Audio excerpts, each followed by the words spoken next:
the preppers' fireside we stay, ready for that fateful day. Stories shared and hearts alight, around the fire every night. Whoa, whoa,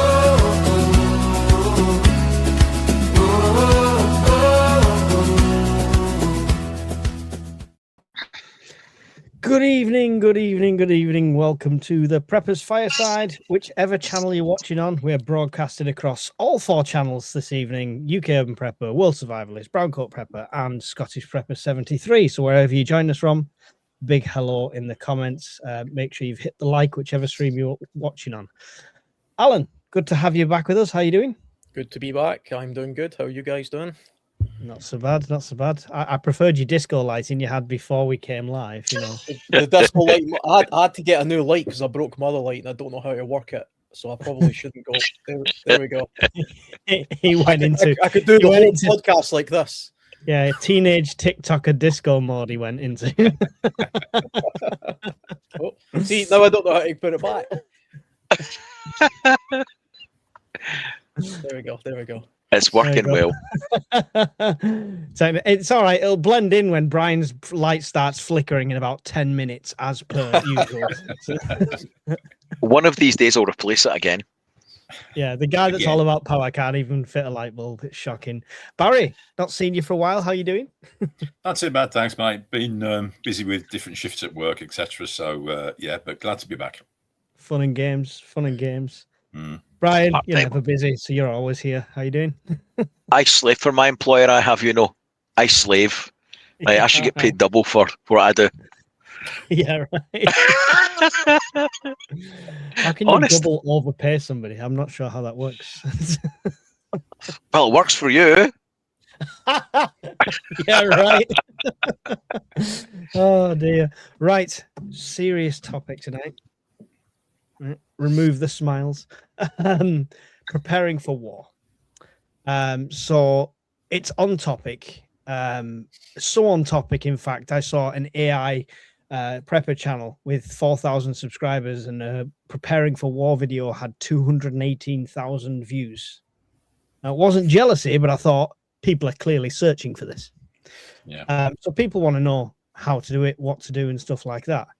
So I suppose we should squash the odds first. Alan, what's the chances of actual war affecting the UK, do you think?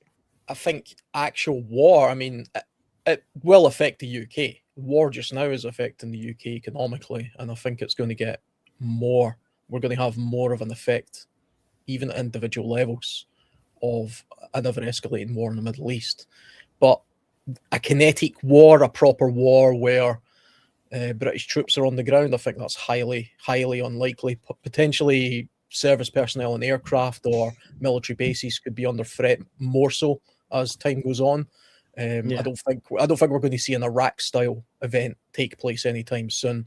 But there will be an opportunity now for the likes of Russia to make moves. While the world is distracted with the Middle East, etc., and China doing its own thing as well. But before the kinetic war comes the economic war, and I think we're already seeing that now, and it's going to get worse.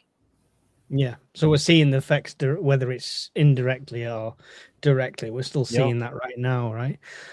Brian, what's your thoughts on this actual warfare, either boots on the ground in the UK or just a case of the knock-on effects of logistics?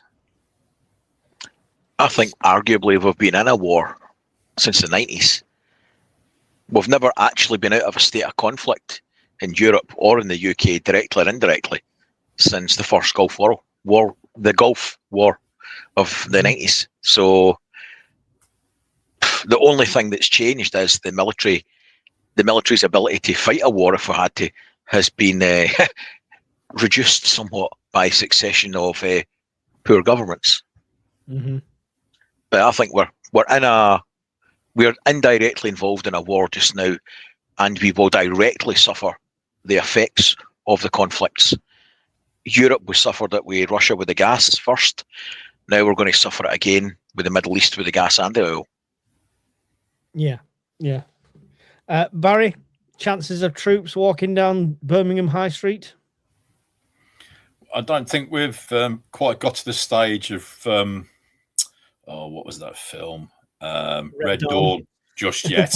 But as both Brian and Alan have said, we're already feeling the effects of wars.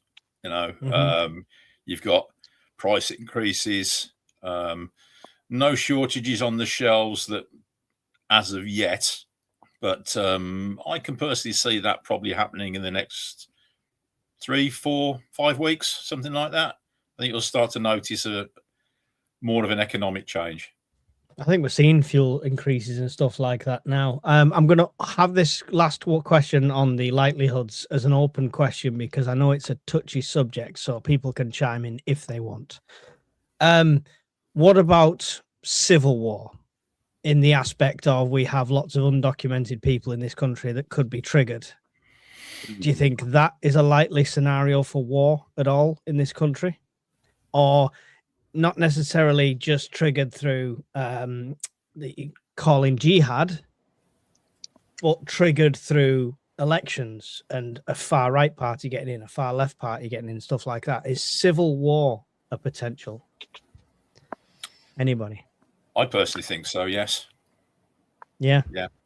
In the scale of like rioting and stuff like that, more than actual war. I think it won't be sort of large-scale rioting. I think what you'll see, first of all, you'll see more reported incidents of isolated happenings.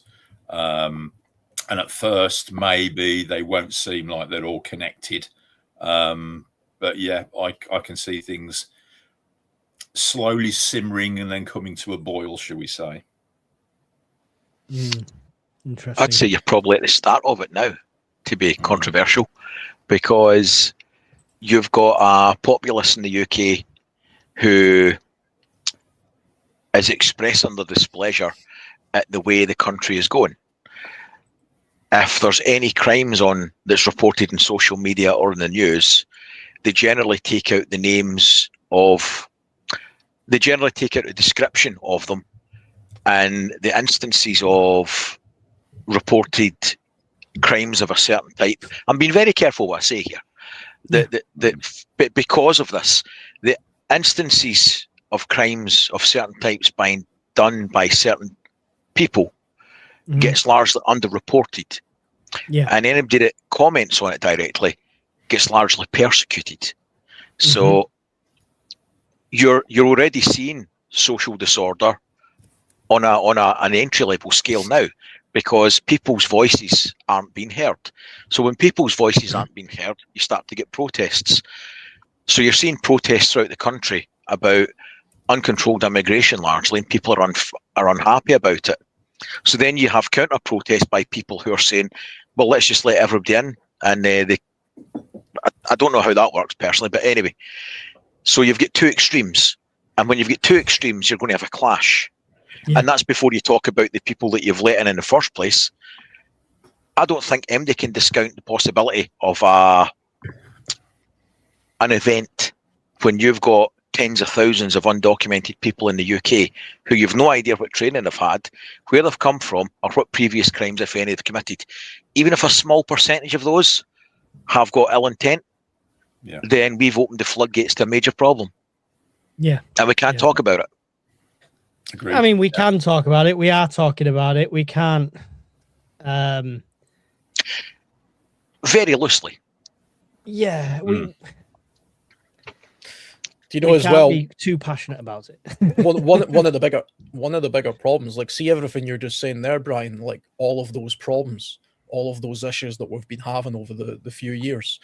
The larger and more the war in the Middle East escalates, the more those problems will come to a head, because a consequence of it is eventually we're going to start seeing immigration from Iran or neighboring countries or wherever it expands to. There probably already are Iranians trying to make their way to boats right now, I'd imagine, you know.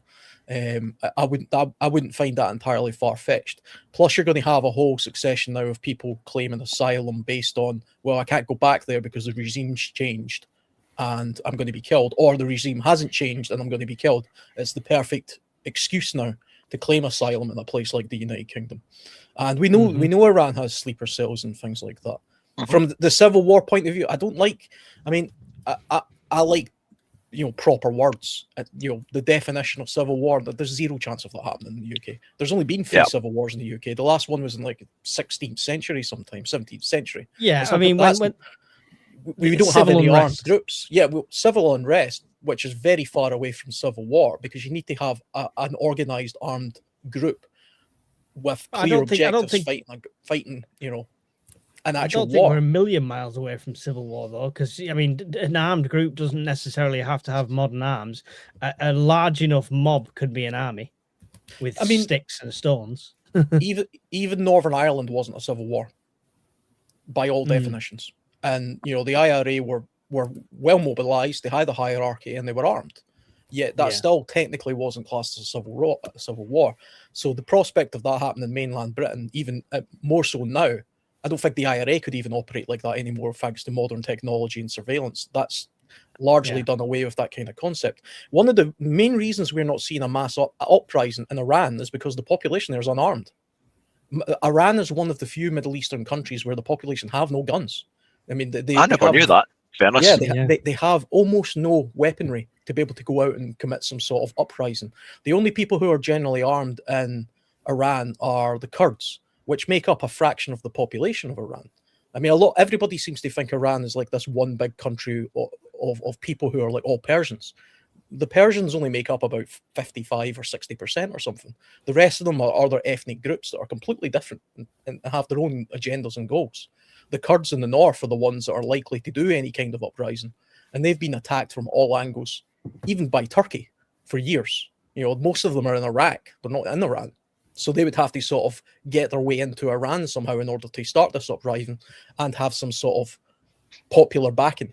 And it's nobody knows if that's going to happen. No, I don't think the CIA know. Isn't it funny that a totalitarian regime thought it'd be a good idea to disarm their nation to keep control? Very smart of them. Seems to works a treat, doesn't it? Yeah. In the Wind said, how does the UK have a civil war with no firearms? We have firearms. We have firearms. For God's sake, we have firearms. How many shotguns are in the UK, roughly? Anybody got a number? Licensed shotguns in Scotland, there's over 100,000 minimum. I read up the figures ages ago. There's over 100,000 licensed Section 2 holders for shotguns. So there'll be many more shotguns than that. There's lots. England and Wales, here we go. Last thing, firearm certificates, 145,000, 626,000 guns and 482,000 shotgun certificates. A total of 1.33 million guns in England and Wales. Scotland is the numbers you just said, and Northern Ireland have 171,000. Stop saying we don't have any. Right. Yeah. kind of the wrong kind of guns. I mean, you're not fighting any battles with shotguns, that's for sure. Okay, perfect for the UK, for urban warfare, for scattering pigeons. Birdshot, yeah. Thank you, Tax Group, for the super sticker. Much appreciated. We have been demonetized. In the first 10 minutes, we've mentioned Iran, IRA, and everything else that YouTube's just had a fit at. So I appreciate any of the super chats. They always help, whichever channel you're watching on. Did you get past your number, Alan? I did. Yay! So I am officially getting my 30 pence a week or whatever it is as of next week, I think. That's it. You can join the Millionaires Prepper Club now. I'm going to walk into work tomorrow, just kick the bin over and be like, that's it. I'm a YouTuber now. I don't need your crap. Yeah, I wouldn't if I was you. I don't think so. Comes back in the first month, realize you can't even afford a grocery. Oh dear. Anyway, fun and games. Right. Yeah. So I just saw that comment come up and I had to address it because I'm sick of people saying it. It's frustrating. Right. So the reality of war, preparing for it, whether we like it or not, whether we think the odds it's going to happen or not, could land on our doorstep.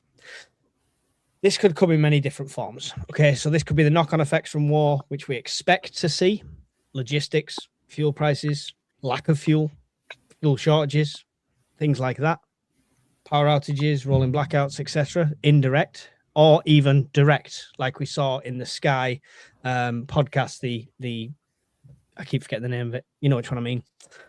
The Sky thing that where the Russians missiled us. The war game scenario. War games, that's it. Yeah, the war game scenario. So it could be That was something like like a bad game of charades. The I thing, know, yeah. the thing, the guy, that guy, thing. no, the other guy. The other guy. Your other left. You got it though. You got it, so it worked. Yeah, it could be something like that. It could be like missile attack, stuff like that from a rogue nation. Could be internal, anything like that. So the ways to prepare are threefold, as far as I'm concerned. Join the army, become part of the machine, avoid the army, or go it alone. So it's preparing ourselves and our household and preparing for what the government's going to do are two different things. So we're going to go down the route of we're not all getting conscripted, okay, while we're talking tonight, just to throw that out there. Yay! So whether it's rocket attacks or whether it's indirect effects, what priorities? I'll go to you first, Alan, because you're not the prepper. Mm-hmm. What priorities do you think you should get prepared first with? One of us. Is this? So Thank you, Bob. This is on the. That's on one of your channels. There you go. I'm not sure. Is this on this the... Congrats. So I think it might be on Alan's. Oh really? Great. Yeah. Thank you if it is. I can't never see, read the comment. I can't even see the comments really. But yeah, I mean, if we're talking about the prospect of some sort of sneak attack, something that just takes us completely out of something out of the blue, rocket attack or something along those lines, how should we prepare for that? First, I think you have to have some sort of plan of escape of your area. Have another place that's a reasonable distance away, whether that's a distant family member or just a place that you can kind of bug out to, and genuinely put some thought into that bug out plan. I know most people are of the opinion you should bug in. I'm of that opinion as well. But there is a point where if you've literally got bombs raining in, if that happens to be the area that you're in, that makes zero sense for you to just hope that it passes over.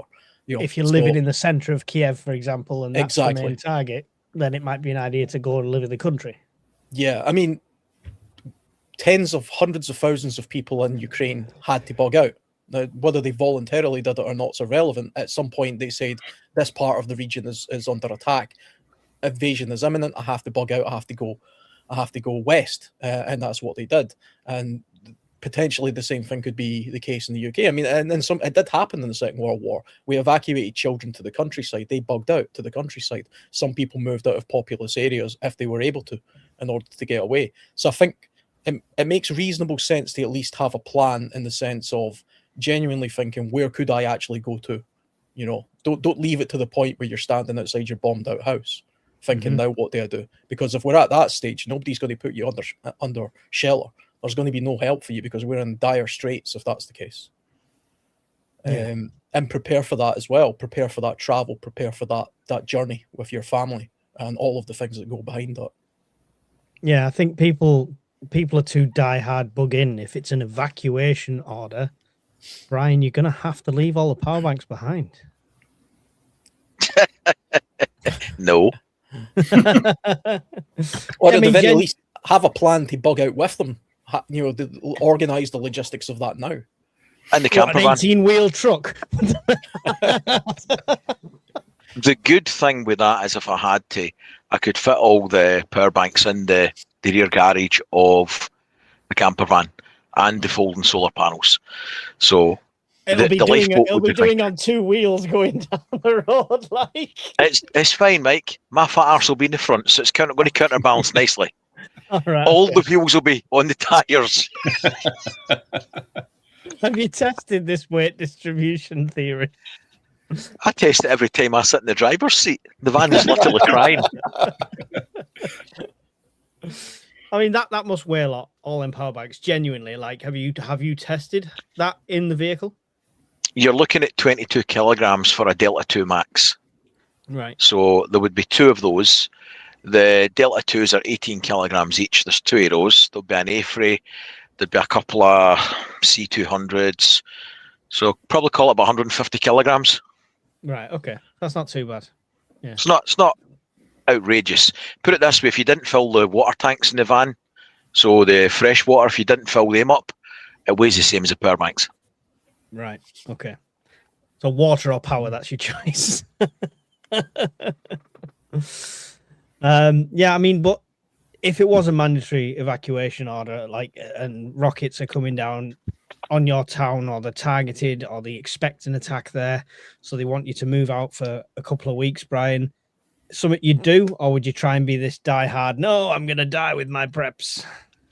You would have to make a realistic assessment of how viable it is to stay. It'd be impossible to answer without knowing what was going on. And that's assuming you're given a choice. In time of war, when they enact spurious legislation, shall we say, a lot of choices might be taken out of your hands by force. That might not even be allowed to take the van and fill it with power banks. So that's assuming that I've got a degree of control over my life at that point. Yeah, I mean, I imagine if it was an evacuation order for an area, it wouldn't immediately be troops on the ground loading you into a bus. It would just be telling you to get out of that area initially. And to be honest, where they were telling you to go would have an effect on whether I would even move out the house. So if they're telling me... I assume it'd be like it is in Ukraine. It's not a case of go here and be safe. It's literally... they're told us they're going to bomb this area. If you're in this area, get out. That's it. They don't care where you go. You just get out of these postcode areas. Apart from a nuke, conventional munitions, there's nothing near me worth blowing up. So, and they're not going to warn me about a nuke because there'd be no point. Me and the rest of the central belt of Scotland would be gone. Me and Alan would be glowing in the dark like the Ready Brek guy. Well, what happened is Putin saw all your power banks and thought you was a threat, so that's why you're now a target. He saw that pile of Pepsi and thought he put him out of his misery. Yes, Barry. Barry gets promoted to the top window. There we go. I'm just going to throw it out there, Alan. Have you noticed how there's an element of conquered countries here that the Scots have been subjugated again? Shocking. Where's the off button? If you debug out, I mean, if we're talking in time of conflict, you would have to assume that you might be required to bug out, but all your preps are generic anyway. You're only dealing with your preps are to deal with the effects of war, not war itself, because it's going to be the effects of shortages, be that fuel, power, food, or water. The same as we prep for everything. We prep for shortages and problems. So the fact that it's war for me wouldn't change anything. It might. The only thing it would change is that I might be forced, like you said, to relocate. That'd be about it. Yeah. Barry, what do you think? Bugging in, bugging out. You are semi-urban as well. Yeah. You could be more urban, ideally. You know, you could be more rural, ideally. Yeah. Is it only bugging out if it's a mandatory order for you? Yes. Yeah. Simple as that. Yes. I mean, if we're told to leave the area, I've got 4 or 5 different locations I could head out to where I should be okay. Well, me and the missus should be okay.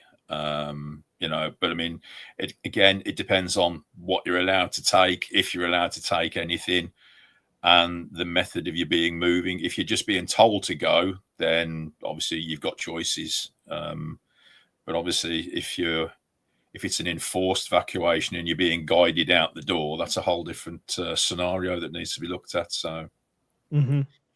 I mean, let's look at the knock-on effects. Let's look at the effects. So, most people prepare for a blackout when we talk about prepping. Okay, grid down's a very strong possibility when it comes to World War III. It's fought in a very different way, whether that's direct attacks on infrastructure like we've seen in Ukraine and things like that, or whether it's cyber attacks from unknown actors in advance of any sort of attack.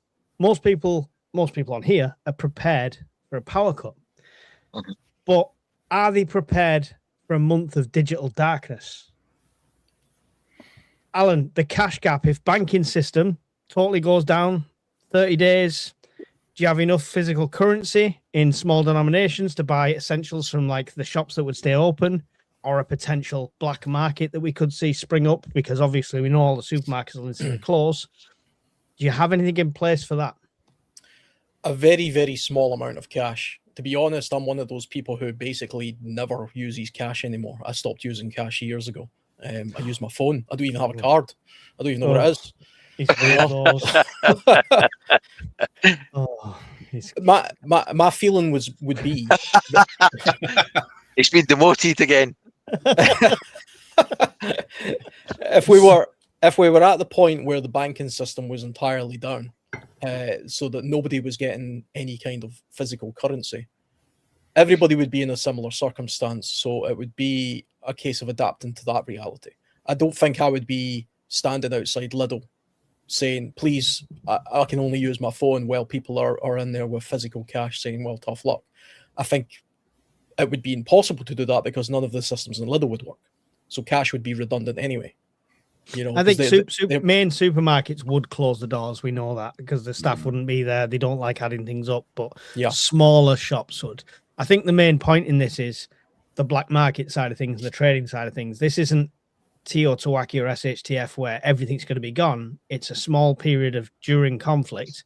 So to your neighbor, cash is still got some value. If you said, I'll give you a tenner for this kind of thing, you know. Yeah. I mean, I don't really tend to keep cash lying around the house, to be honest. I've got very small denominations of precious metals, tiny amounts, and to be honest, I wouldn't get a good exchange rate for that. You know, I'd be doing myself out of money by trading that for just food, for example. What I do have though is probably a bit of an excess of equipment, you know, which could be of use, and I think people would very quickly realize some of that stuff is useful, and I could maybe do some sort of trade, some barter. I'm lucky enough, I'm kind of at an age and fitness level as well where I could probably see an angle as to how to either earn that extra stuff, earn that extra money. There would be ways and means of doing that, and if that all failed, you know, I'm not going to starve because Alan's renting his body out now. Disasters. The first cyber attack you've turned into. I've got some tight fitting clothes. Oh God! How did I know? How did I know? As soon as he said that, I knew Brian. I saw Brian's brain ticking over as you were speaking. See, the thing with money is useless if the system is down. The only thing I really need money for right now is because I need to pay my mortgage. I need to buy food with it. That's the only two things I need to do. If the banking system's down and money's useless, nobody's getting my mortgage money. Nobody's going to be coming knocking at my door. And from a food point of view, because I rely more on skills as opposed to having, you know, cash squirreled away, I think I could source my own food that way for a foreseeable period of time. Okay, fair enough. Similar question, Brian. Actually, before I do that, Rockstar Chef Dora with a 1999 super chat. Hello, preppers. Happy Sunday. War or not, we ready. Thank you very much, Rockstar. You are a rockstar. Absolutely. Thank you very much. That's awesome. So yeah, Brian, cash gap, 30 days. All the systems offline. Based on this, on day 31, everything's going to be back up. All right. So it's a stopgap. Couple of problems, right? Okay. If everything digital's down, you've no way of telling everybody that in 31 days everyone's going to be back up and running. So people will have lost their minds after day 7, with the shops shut and there's no digital infrastructure and no news. You're getting bombarded. The world radio news is still on. Everything's still working. It's like a cyber attack on the cash infrastructure, right? So you're getting the constant, everything's going to be fine. We're working on it. So you've still got power. Blah, blah, blah. Yeah, you've still got power. The last place I would go then would be a shop within those 30 days, unless it was your local corner shop, and I have got some money for that, but that would be the early days of it, because after the early days, even your local corner shop that's willing to take the money and put the prices up, they ain't going to do that, because somebody desperate with no money will have went in and robbed them. Mm-hmm. If they're willing in today's society to walk brazenly into a shop and lift bottles and walk out the door because there's nothing going to happen to them, what do you think will happen on that kind of event? They would cut your head off for it. So I don't think the risk versus reward is going to make them keep the doors open. And after 7 days of that sort of shit, you would be foolish to leave your home. Mm-hmm. And that's if you believe the government, who's always been so trustworthy in looking after our interests, that in 31 days everyone's going to be fine. Would you expect them to tell you the truth? Oh yeah, everything's always going to be fine. Everything will be going to be fine as the cigar tubes with fire coming out go over the top of the skies. Any good prepper has a crank radio. You said that, and I was just looking around because mine's at the back of there. I'm not going to dig it out, but yeah. Any good prepper's got 4 of them. All right, okay, yeah. Well, you've got 4 of everything, so that's not true. It's slightly true. Barry, financial wise, payments, blackout, complete money darkness. Do you have something in place for that? Yeah, I've got a fixed amount of small notes and coins, etc., that I keep stashed away, and I've got. I do. They're in the quite Monopoly game. Quite a few. That's a good idea. That the small barter items as well, just in case somebody turns around and says, "No, I don't want no cash. What else have you got?" So I've got means and ways of acquiring stuff if I need to. So yeah, excellent. So the other thing that can happen is the gas and electricity can be cut. So we have to prepare. We have to prepare for cooking and heating our food, not just storing our food. We have to be prepared for cooking indoors. So, Brian, talk us through the safe, sensible procedure for cooking indoors during a power cut. He's like, I just turn all my power banks on and everything works like normal, so fuck you guys. Kind of, but they're seasonal. You're not that far from the truth there, but seasonal dependent would depend how I would cook. If it's the summertime where I would have an abundance of spare power, it's always in the middle of winter. It's sod's law. Absolutely. Summertime, I would use an induction hob because that doesn't use unreplaceable resources like gas cans, ethanol, anything like that. Wintertime, if I've got no abundance of power, which is highly likely because of limited solar, I would use one of the gas cooking stoves in a well-ventilated area. And yeah, batch cook. So everybody's having the same. It would be hobo stew or whatever, pasta, meatballs, all that good stuff. Comfort foods, stodgy, lots of calories, something like that. Mm-hmm. Brings its own problems when you're well-ventilated area. The smell, right? We need to be aware of the smell. I need to be wary where you're putting your tins or your jars or your packaging because people might see that. So JP joined me on the open mic thing I did last night, random, spontaneously. And JP said he started, because he got one of the vacuum sealers, one of the chamber ones. He started pre-cooking like the proteins, like steak and stuff like that in the season and all that, and then vacuum sealing the meals. So essentially in SHTF, it's a boil in the bag meal, which removes that odor risk. The dehydrator place that I buy stuff from, they do like Christmas dinners and stuff. You can buy full meals that have been freeze dried. Yeah. It's crazy. We really need to get a freeze dryer. My wife's watching. We really need to get a freeze dryer. If you loved me, you would let me buy a freeze dryer. Right? I'm just going to throw that out there. I'd let you buy one, Brian. I'd let you buy. See? Thank you.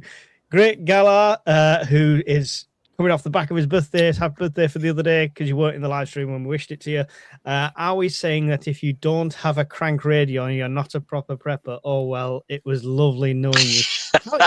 You better have a wind-up radio, Gala. If you don't, I'll tell you what, I'm going to bring you one. I'm going to bring you one for the meet. That's my present to you. You get a swap it for radio. pies. I'll swap. Yeah, there you go. You bring me 2 pies, I'll bring you a wind-up radio. It's a good deal. barter system's already kicked in for the Scottish peppermint. Barry, for somebody who doesn't have half of the national grid in power banks in his house, what's your cooking plan? I've got a few power banks, but I've also got some stoves. I've got a barbecue setup I can use outside.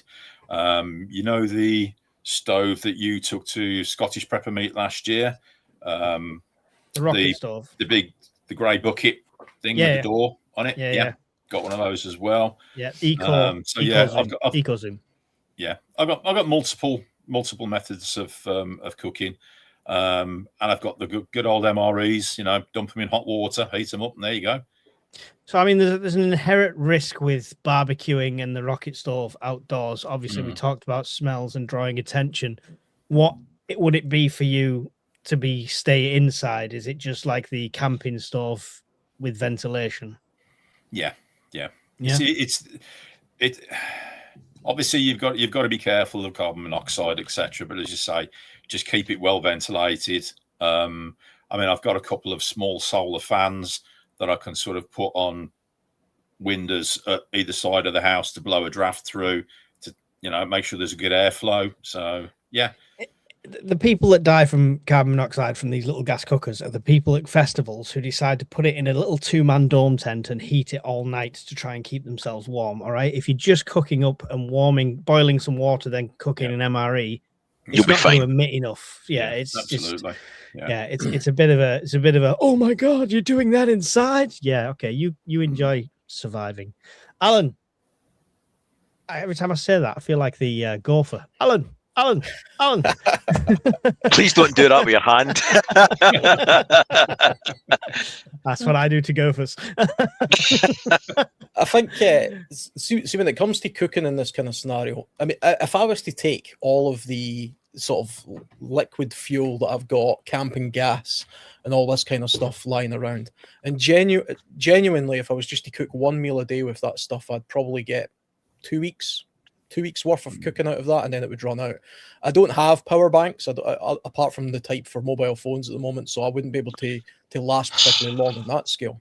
That said, the cooking aspect of it for me doesn't seem like much of a problem, because you don't need to heat all your food, right? If you've got food that you can eat without heating, a tin of spaghetti hoops, don't heat that up. Don't waste the fuel doing that. Conserve that fuel for cooking things like raw meats. If you somehow acquire some raw meats, you know, pasteurizing water, if we get to a stage where we're having to do that kind of thing, I would just rough it for a while with the cold stuff and go with that. And then at a very, very last resort, I would resort to the barbecuing type sort of cooking, along with, I imagine, most other neighbors in my sort of neighborhood. You know, so having a barbecue in the garden at this point wouldn't be an unusual thing. I think you would probably see barrows with a fire in them in the middle of the road in most towns in Britain at this point, and that would just be the normality. So, I mean, smells and things like that are an issue. I seen somebody in the comments, I think it was John, where he was talking about buried caches. Mm-hmm. If you don't already have buried caches, you should at least think about locations where you think it would be a good idea to have buried caches. That way, if you are a prepper who's got an excess of stuff and you get to a point where you're concerned about your neighbour smelling your food, think about where you can hide that food at least. To spread, even if you're not bugging out, at least have somewhere a couple of miles away that you can, in the middle of the night, take a decent supply of some of your more valuable stuff and bury it. You know, why not do that? Spread, just in case you know something should happen to your main place of residence. But by this point we would all be living in one room in our house now anyway. That would be the normality, you know. So we would be in, I don't know, astronaut mode, where we're literally conserving everything we can and we're living out of one room, and everybody would be in the same boat, and you would have to adapt to the situation from there.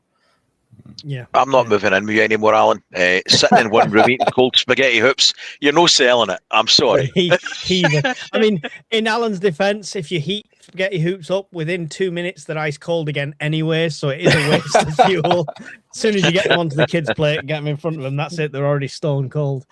Gatwick Scuba, I have at least 12 months worth of freeze-dried now, working through the hoops to get set up a freeze-dried business in the UK. Oh, well Let done. me tell you, Gatwick Scuba, Excellent. the best way to promote that is to contact influential YouTubers like these 4 people here. Send us lots of free stuff and we'll plug it for you. Just, you know, obviously honest reviews, but just throwing that out there. It's a good marketing technique. Send it to Today in the Mike, he's got BBC, more 4 mouth to feed. prominent YouTubers were killed by botulism. Prominent YouTubers. Hey, mate, I'm bumming us up. 2,500 subscribers. He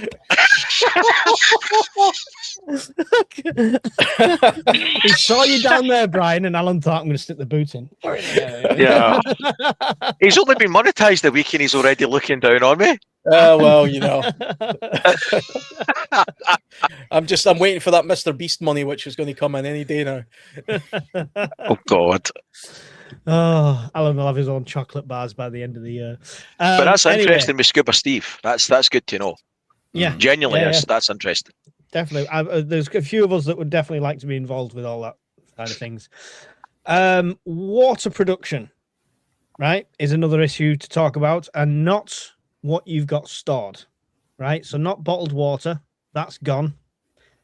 Brian, your container sprung a leak in the night and they're all empty. All of them? Yeah. After your luck. It was the stray arrow from one of your neighbours testing a crossbow that went through the bottom of all 4 barrels. Don't go there. The question is, I'll start with you this time, Barry. The closest raw water source to your house, and what is your methodology of collection, bringing it back, and filtering, making sure it's safe to drink? Okay. I've got at least 2 streams and a small-ish river that I've got access to. As for collection, I've got multiple sort of plastic 5-gallon containers that I can, you know, fill up. I can leave in situ if I need to, and then go back and collect. And then the actual sort of filtration and processing. I've got gravity filters, live straws. I can always boil. I've actually acquired a filter setup which should be plumbed into a house, but I'm thinking I might be able to jerry rig that into some sort of standalone system for actually doing on-site purification as well. Do you mean like the run-through systems that they were? Where Yeah, you know, the filters go sort under that your connect sinks? into the main pipes and everything. I've got filter cartridges and everything. So Pretty I'm sure as thinking- long as you're running like a water source through a pipe, you can Yeah. put them through that filters. I don't. I've see got wouldn't see that a being an issue. I've got a sort of battery powered drill attachment, which is a pump, which will be able to force the water through the pump as if it were going through normally. So I should get a reasonably steady flow rate from that. Okay, interesting, good stuff. Alan, water. All the water in the house is gone. Taps have run dry.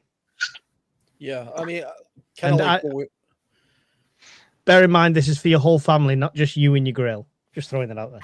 I could probably get most of my water from that point of view as well, maybe. Yeah, it would be a case of pasteurization. It'd be a case of using local streams in order to boil off the water as much as possible. Do you know, I seen an interesting thing today in the news where it was talking about Iran.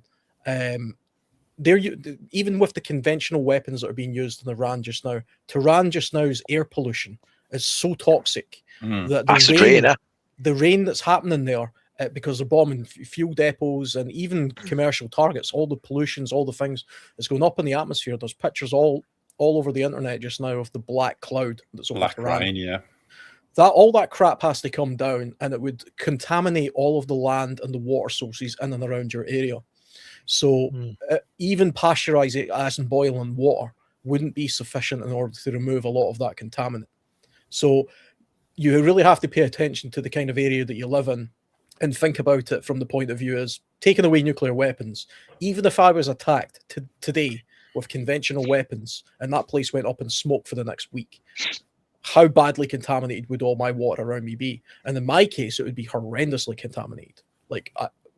And it would be for probably a good 8 or 9 miles square of where I live. So the little streams that I've got in my head just now that I'm thinking about that I can easily wander off to and bring back buckets of water would probably be fairly useless to a point of just boiling. I would need more purification in order to make that safe. And like you rightly say, even with my Grail and the one other water filter that I have, that wouldn't be enough to sustain a whole family for more than probably a month. You know, I would have to seriously think about then moving further away or hoping the pollution levels got to a safe standard. Plus, if we were in a war, we're talking about hypothetical wars here. It's a very, very slight, tiny possibility, but there is a concept that the Russians had during the Cold War where a third world war could be fought with the West with conventional weapons. We just all agree not to use nukes. But that still means we're getting massive missiles smashing into our power plants and all the likes of it. So we could have radioactive contamination like they have in Ukraine, and that would also seep into water sources, and that can't be easily purified or filtered out. So you have to pay attention to locally where you're at and maybe rethink, because that crystal clear water, that stream that's coming out of the side of the hill right now, will it still be crystal clear when 2 miles up the road, the massive industrial unit that produces chemicals for agriculture gets blown up? Probably not. Well, yeah, I mean, so what's your plan in that scenario? Is it chemical filtering then on top of the normal filtering? Would it be filtering in tablets? Would it be bleaching the water? What would you go to be there? In my case, genuinely, because of the area that I live in, if all of the main industrial areas were so badly damaged and destroyed that I thought all of the groundwater in and around about my area was that contaminated, I would move area. That would be one of my bug out scenarios, and there's very few of them because, like you guys and like probably most sensible people, I would bug in literally till the very last minute, before I ventured off anywhere else. But if it wasn't as bad, if the contamination I deemed to be reasonable but still contaminated, then it would be a case of trying to utilize as much of the stuff as I've got as possible. So it would be a case of using my Grails and things like that to purify the water. I would put things into buckets, and then I would try and boil off huge buckets full of a barrel's worth of water at a time in an outdoor fire in my garden, and then utilize that. And I would also use rain catchment in the hope that there wasn't plumes of smoke all over the place, and that water was safe. But the means for me to test how safe the water is something I lack. So I might actually take a look at investing in some ways of testing water. Water strips, water testing. I don't have that. I might have some under the sink from like a fish tank that I once had, but I would have to learn how to use it properly. And there are a couple of filters on the market that filter out radioactivity, small amounts. Grails don't do that. There is one that does that I'm aware of, but whether it really does or not, I don't know. Yeah, I wouldn't like to test the theory. No. Big thank you to Dios, another one of our friends from across the pond, for this 1556 or 1556. You need to wheel your charcoal grills indoors and cook your food and warm your home at the same time in a grid down scenario. Just breathe it all in. Yeah. Get a good night's sleep after it. It'll put hair on your chest. Cheers, Dios. Thank you for the advice. The people that take that advice, that's called natural selection. So, Brian, water, everything's gone. What's the plan? Bummer. Where's it from? And how are you getting it home? And what are you doing with it? So there's an artesian spring about a quarter mile that way. It's a known fresh water. It's filtered through a big bloody granite hill, and it's been there since Roman times. So that is a good known source of water that you could utilise.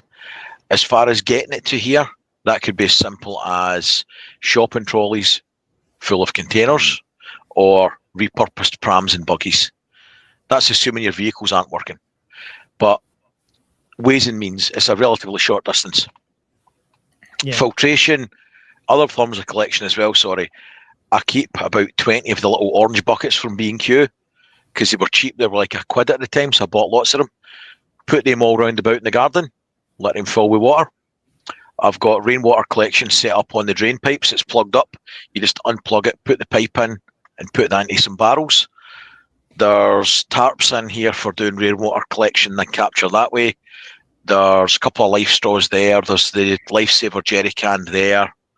There's water testing kits over here. So that would be my kind of thoughts.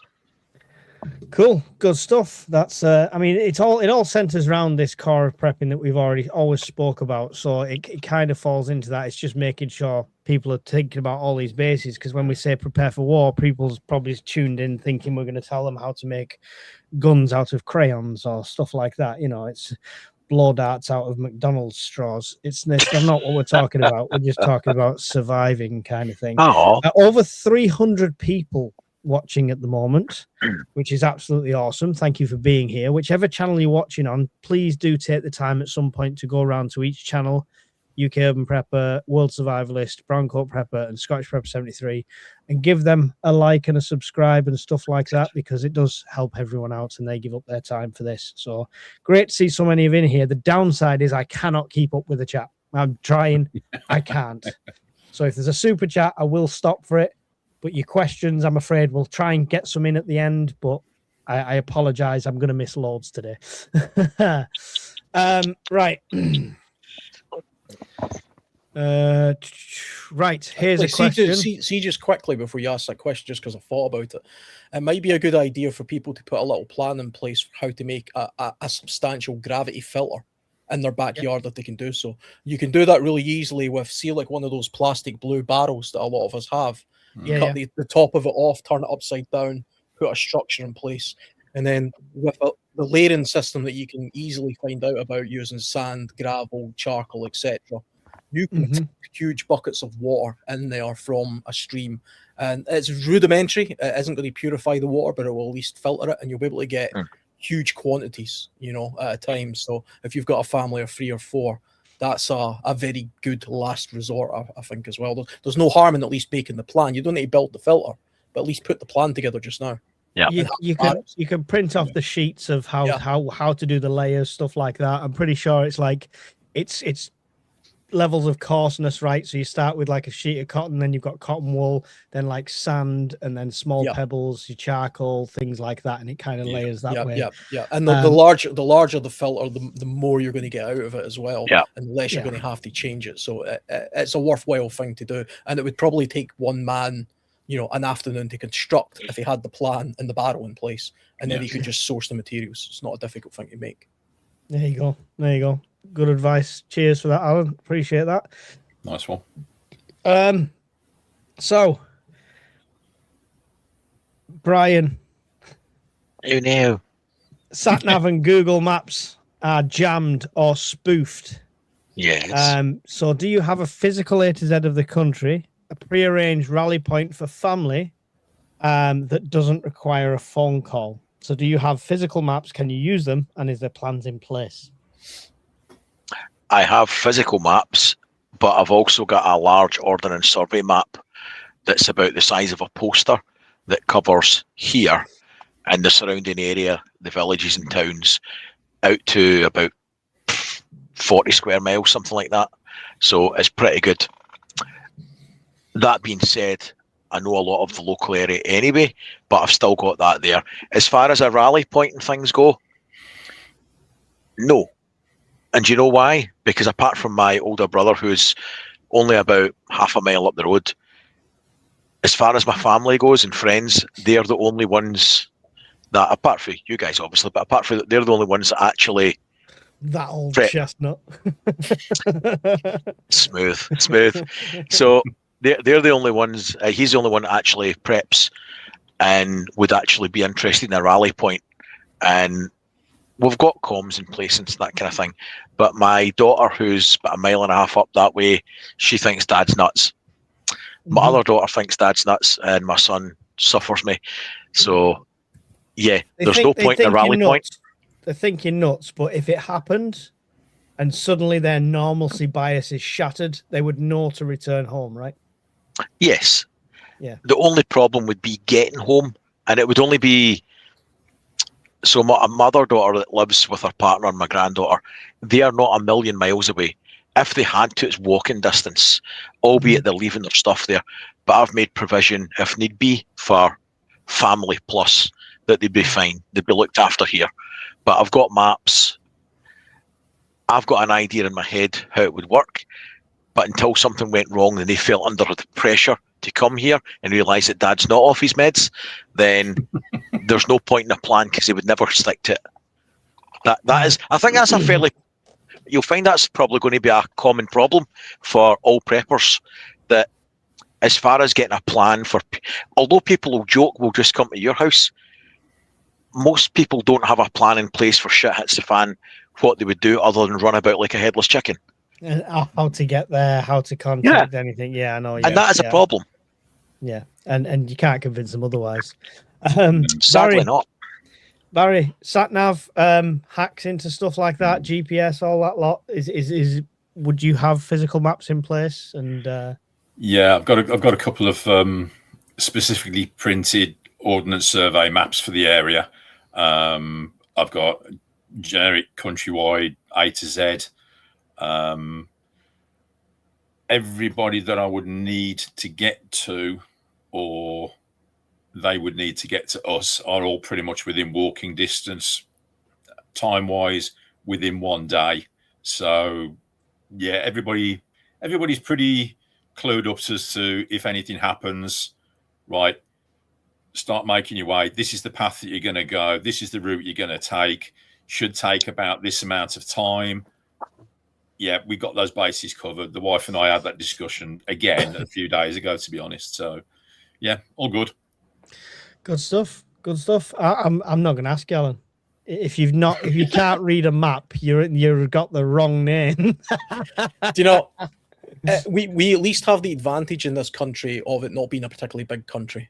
You know, we generally, most people without an ETZ advantage, disadvantage.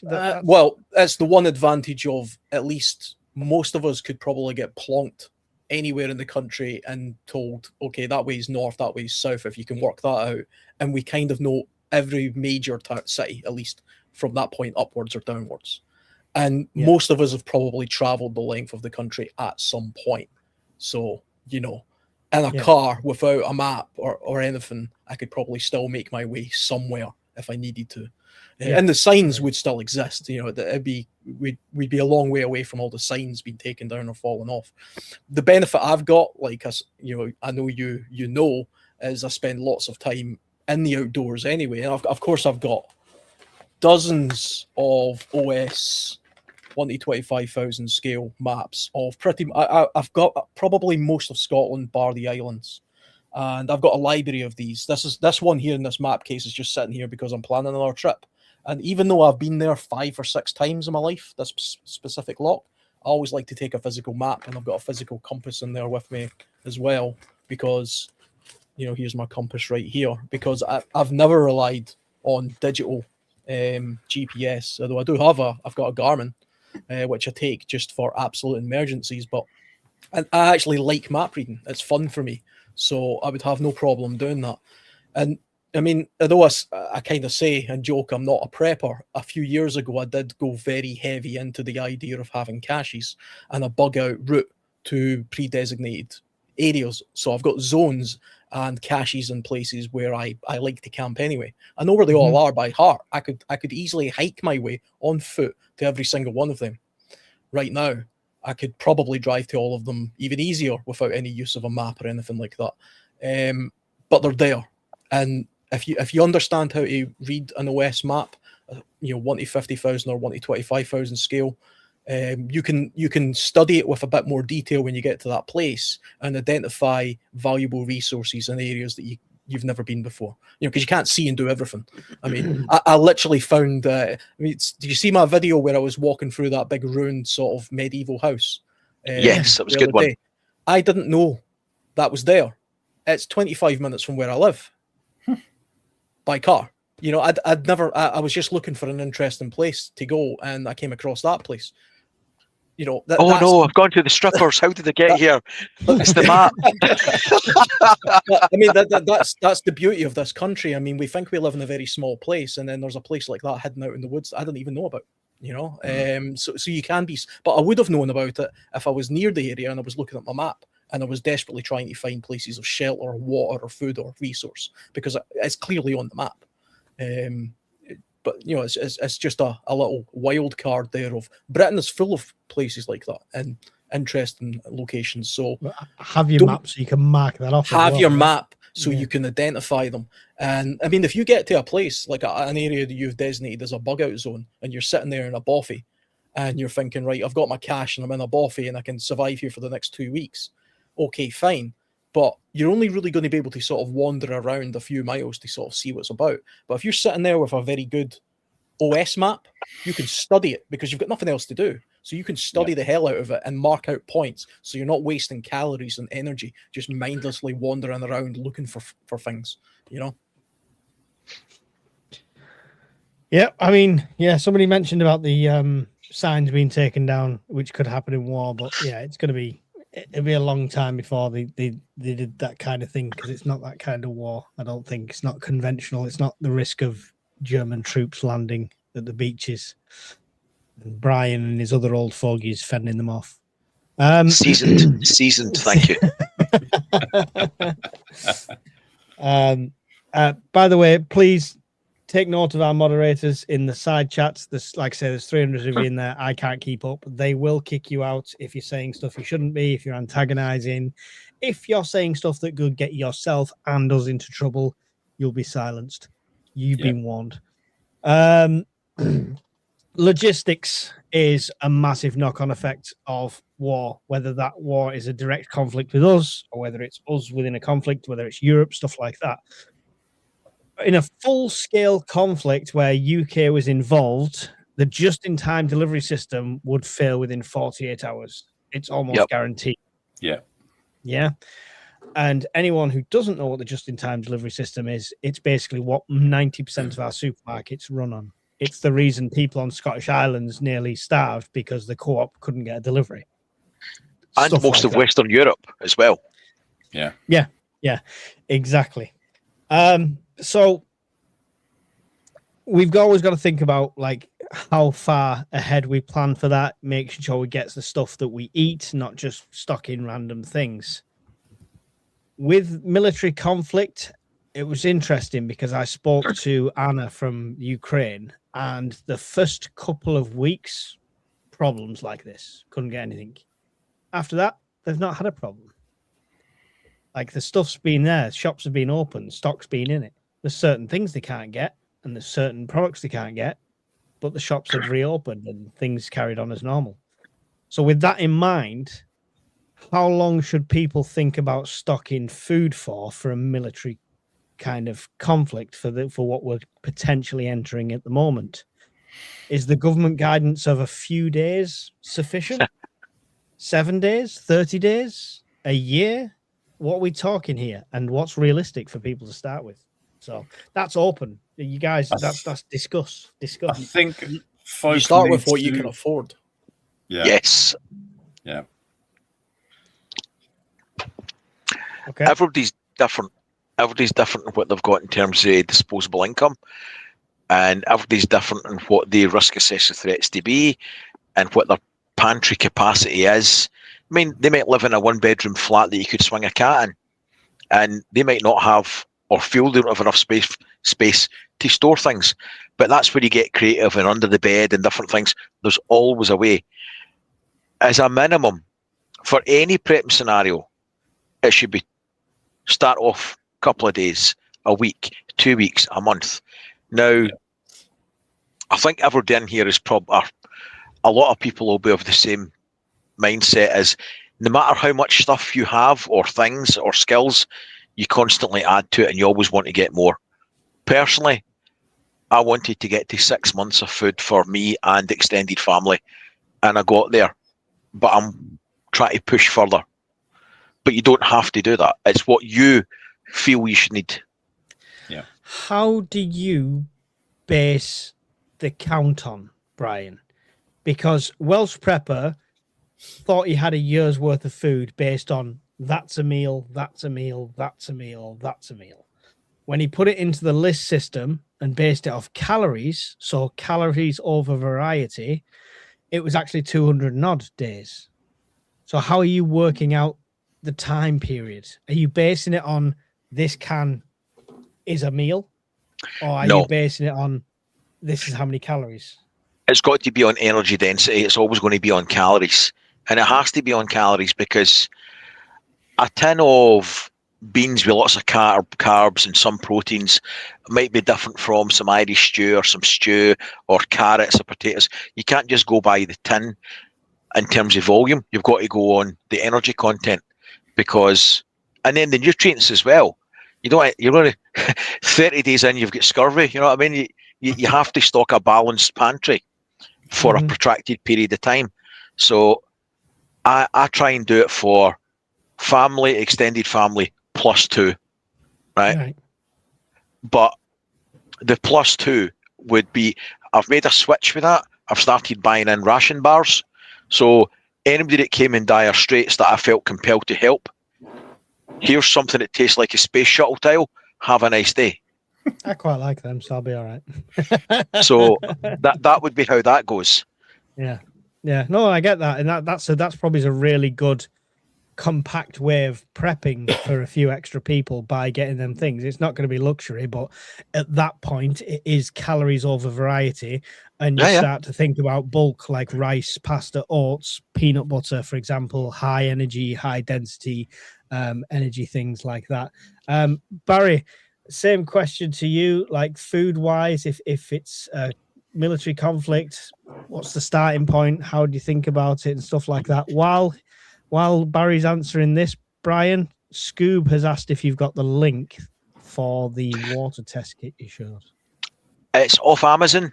The link is on my phone, which is currently streaming. So I'll put it on. In fact, when the show's finished, I'll stick it on the community section of my YouTube channel, and there'll be a link there for you. But they're on Amazon. Yeah. Alan, you've just got a 19.99 super chat from Rockstar Chef Dora. Says, "Hi Alan, thanks for all the replies, advice, and info." There you go. Wow, thank you very much for that. That's much appreciated, and the biggest one I've had so far. That's really great. Sounds like a challenge. That's what he Sounds said. like a statement. And a good night was had by all. Barry, what food are we stocking when it comes to preparing for war? Yeah, I mean, there's only myself and the other half. So originally, I was going down the lines of that's a meal there, that's a meal there, that's a meal there, etc. But I mean, since joining the community here, obviously I've wised up a bit, and calories are king, basically, exactly like Brian has said, and he's looking at that light like it's going to explode. Please. I'm not. Tell you what I was looking at. Why'd you tell him? We could have had another moment where it collapses on a live stream. Yeah, but calories, carbs, energy density, definitely. Electrolytes, extra multivitamins, that kind of thing. Protein bars, stuff that's small, compact, but delivers what you need for the right price point. And again, that's going to affect a lot of people because cash is tight, people budget, but go for the most energy density. You know what I'm trying to say. Go for the most energy dense food that you can possibly afford. You're going to eat. Don't go buying stuff that you're not going to eat because it can sit there. I genuinely recommend that everyone tries the energy bars that Brian's on about. So I've not got the links, but if you go onto my Amazon wish list, which is linked to all the videos, I've linked them all, like from the one that's a standard pack for like a tenner up to the big crates of them for like 70, 80 quid. I suggest if you get a chance to try one. I quite like them. Brian clearly doesn't. He said it. What did you say it tastes like, Brian? Tastes like a tile off the space shuttle, mate. Yeah. What was the make? I can't remember, mate. I've got. No. They're not even here. They're in the house because I bought some of them loose that they come in the sort of generic wrapping, and then I bought some of the Gucci ones in the ammo tin. Yeah. It's the ammo tin one, so it's high energy. Yeah. And they come in different flavors. Yeah, they have. Yeah. Don't do the flavors. They have a coffee flavor, which is horrendous.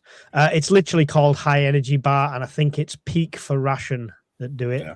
The reviews are all good, I'll take and a they look stay later. for ages. I'll Yeah. take a look Look, later. They do a caramel cinnamon one here. I like the plain one. It was just like shortbread for me. See, the thing is, the thing that I liked about them, they were relatively cheap, but they're energy dense, and more importantly, or equally as important, they don't take up a lot of space.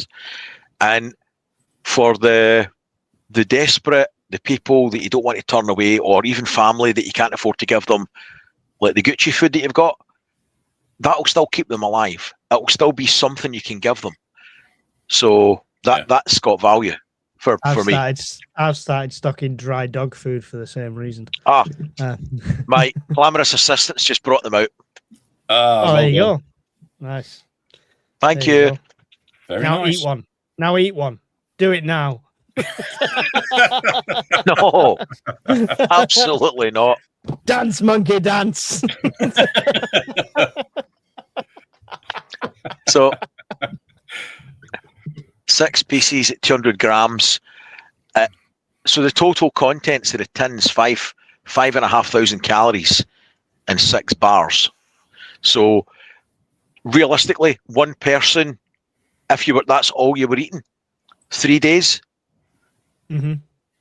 But look how much you compare that to tins or rat packs. It doesn't take up a lot of space and it lasts for years. And I'm not saying that would be breakfast, lunch, and dinner, but you could certainly skip a meal or supplement your meal's calories with this. They also are great for example, let's say 6 months down the line, total collapse without rule of law. That then for me becomes traveling rations. If I was going out scavenging for the day, 2 of them in my pocket rather than a rucksack with stuff I need to cook, while I use that rucksack to put stuff in, is perfect. So I would use them as traveling rations in that case as well. I wanted to show you something just on the subject of that, if I can segue for 1 second, to show the misconception of calories and what companies will sell you is absolute bollocks. Oh, please be freeze-dried. So, freeze-dried food, right? That's a 4-person kit, okay? And for 48 hours, 11,000 calories, right? And they're saying there's 55 servings in that. For who? A field mice? Mm-hmm. Yeah. Right? Realistically, the serving size on ReadyWise was 248 calories on the most dense meal. it's about a day and a half, not 2 days, realistically. And that's with conservative energy levels, not in the depths of winter when you need more calories. So it's handy, it's good to have, but they really misquote the servings and they don't really appreciate the calorific content that you'll require. So it's something to bear in mind. If you're going to buy loads of these things, then pay attention to the numbers, because that's what matters. The bollocks here that says 4 persons for 48 hours, you can forget that shit. Mm-hmm. Yeah. So I've started stocking. I'm trying to start stocking some freeze dry.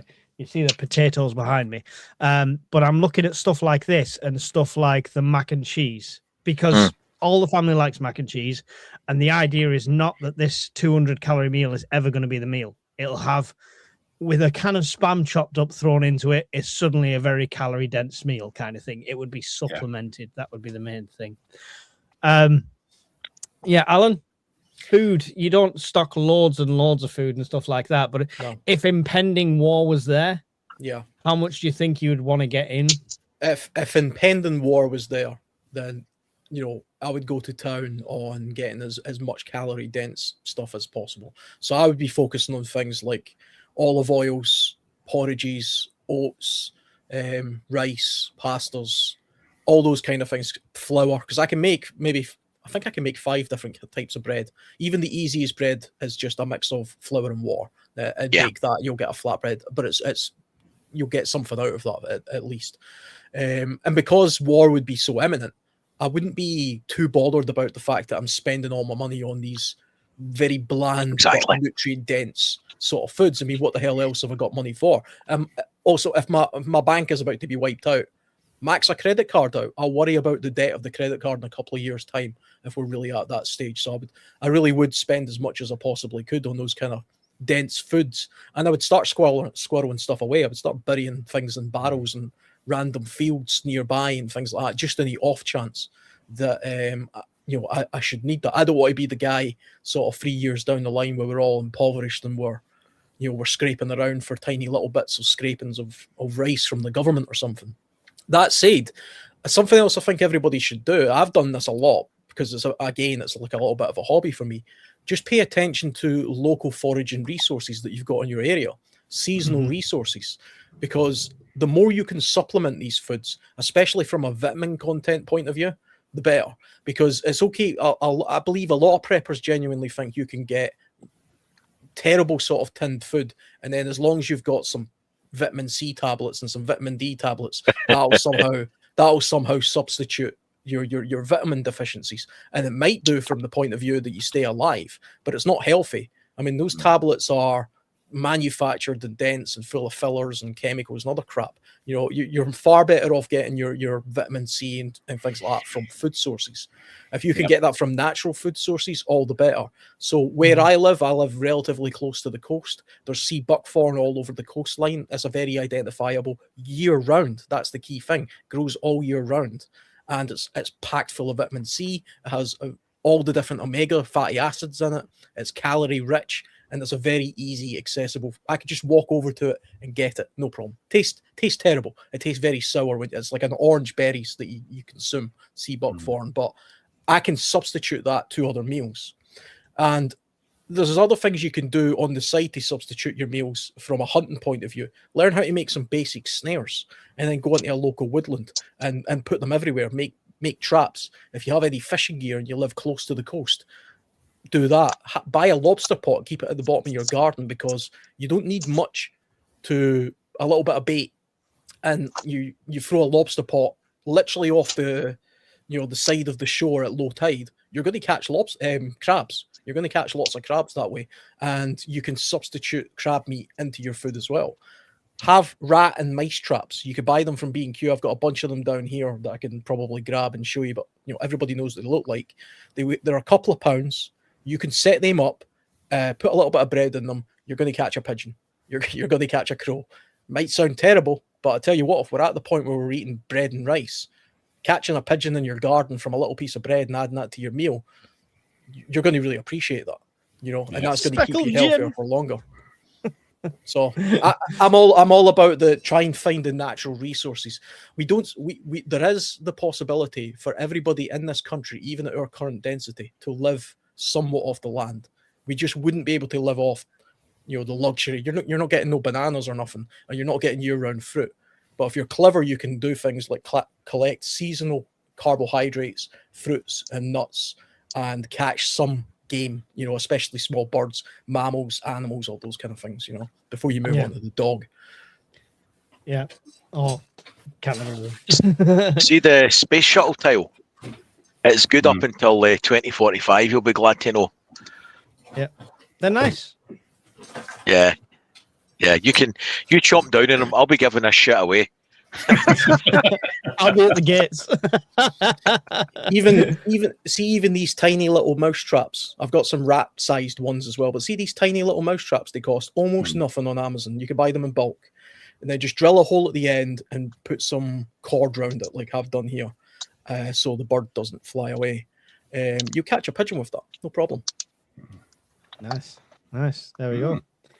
Lots of pigeons on strings. That's where Alan's house is. They're just all like kites in the garden trying to fly away. It's only weird if I do it just now, but if I do it in the apocalypse, I'm the smart one. Nobody messes with the pigeon guy in the apocalypse. Defiant Fox says the sad fact is if it's a nuclear attack, most of the country will perish due to the lack of shelters, whereas Sweden had enough nuclear fallout shelters to double their population. Not entirely true, Defiant Fox. I'm going to have to disagree with you, because every time one of these media outlets puts out these oh, look at this map. These are the targets. And they put these giant blast markers on and stuff like this. They're using Tsar bombs and they're using ridiculous size yield megaton things. If nuclear was used on the UK, they wouldn't waste huge, massive things like that. It'd be small strategical strikes. Yeah. Brian's toast. We've already established that. So's Alan. They're in a lovely little central belt. So I'll have you a want to see rosy glow my- about me. Do you want to see my face for when the bombs are coming? go on. One last Pepsi. Can of Pepsi. But the sad truth is, most of the population won't perish. They'll perish in the long term afterwards. Because it won't be huge megatons. It's not the giant English maps that you see everywhere where they've got red and there's only like one little bit that's not affected, because they're going to be these tiny half megaton and single megaton charges that are hitting tactical points. So just be careful with thinking, oh yeah, it's all just going to be over. You might be forced into a survival situation. Cool. Right. We've done food, logistics, security. Okay, so this is what everyone wants to talk about. This is to a degree. Now, disclaimer, everything we say is theoretical. Everything is in worst case without real law scenario. Nothing we say should be taken as gospel advice. And anything we may show you may or may not exist. So the first point of security I want to put out there is the one that I always kick up the arse or kick down the curb, is grey man. The grey man strategy. Don't let your house be the only one with a loud generator, bright lights is quite kind of obvious, you know, don't stand out like that. But actually grey man in it and looking like it's already loot and stuff, I think it's a double-edged sword where you could end up, you know, inviting refugees into a home that you're occupying. And being a grey man, like dressing up in the grey man clothes and walking around thinking nobody's going to notice you, I think is a myth as well. So I want to put the grey man theory out there. Anyone an advocate of it? Anyone want to jump on that one? Do you know, I kind of see the concept of it. But like you said, there's so many videos of people literally putting on a grey hoodie and then walking with their head down in the street, with their tactical bags somehow for some reason, saying, "Look, I'm kind of blending in, and I'll move my way through the crowd like Jason Bourne, and nobody's going to notice me."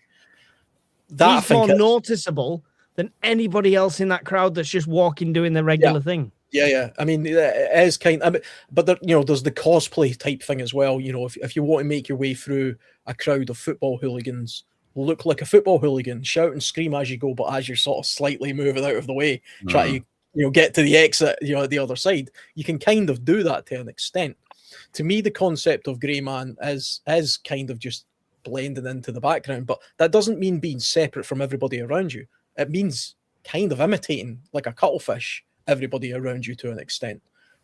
I would be standing in the food queue at the government handout zone in a food shortage situation, even if I had plenty of food, because I wouldn't want to be that guy in the street. I wouldn't want to be that guy in the street who wasn't. Well, I'd rather take the food from babes. Oh, shocking. Well, do you know what? I would take the food because, one, why wouldn't you? Because it's about self-preservation after all. And two... What about Mike's 500 kids? 400 of which I know about. If you live in a very small town and you're the only guy not in the food queue, people are going to want to know why.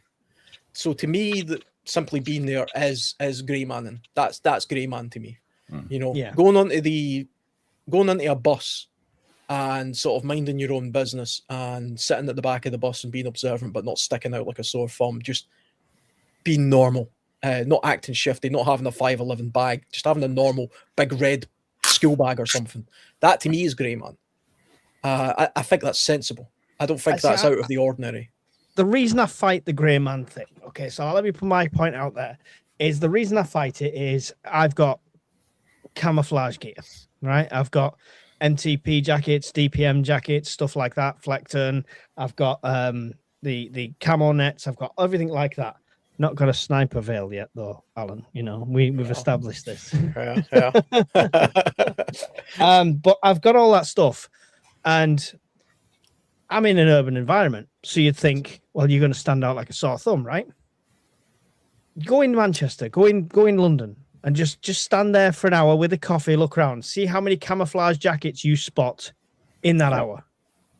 Loads. Yeah. Absolutely loads. It's not an unusual thing for somebody to walk around in camouflage. It's just not an unusual thing anymore.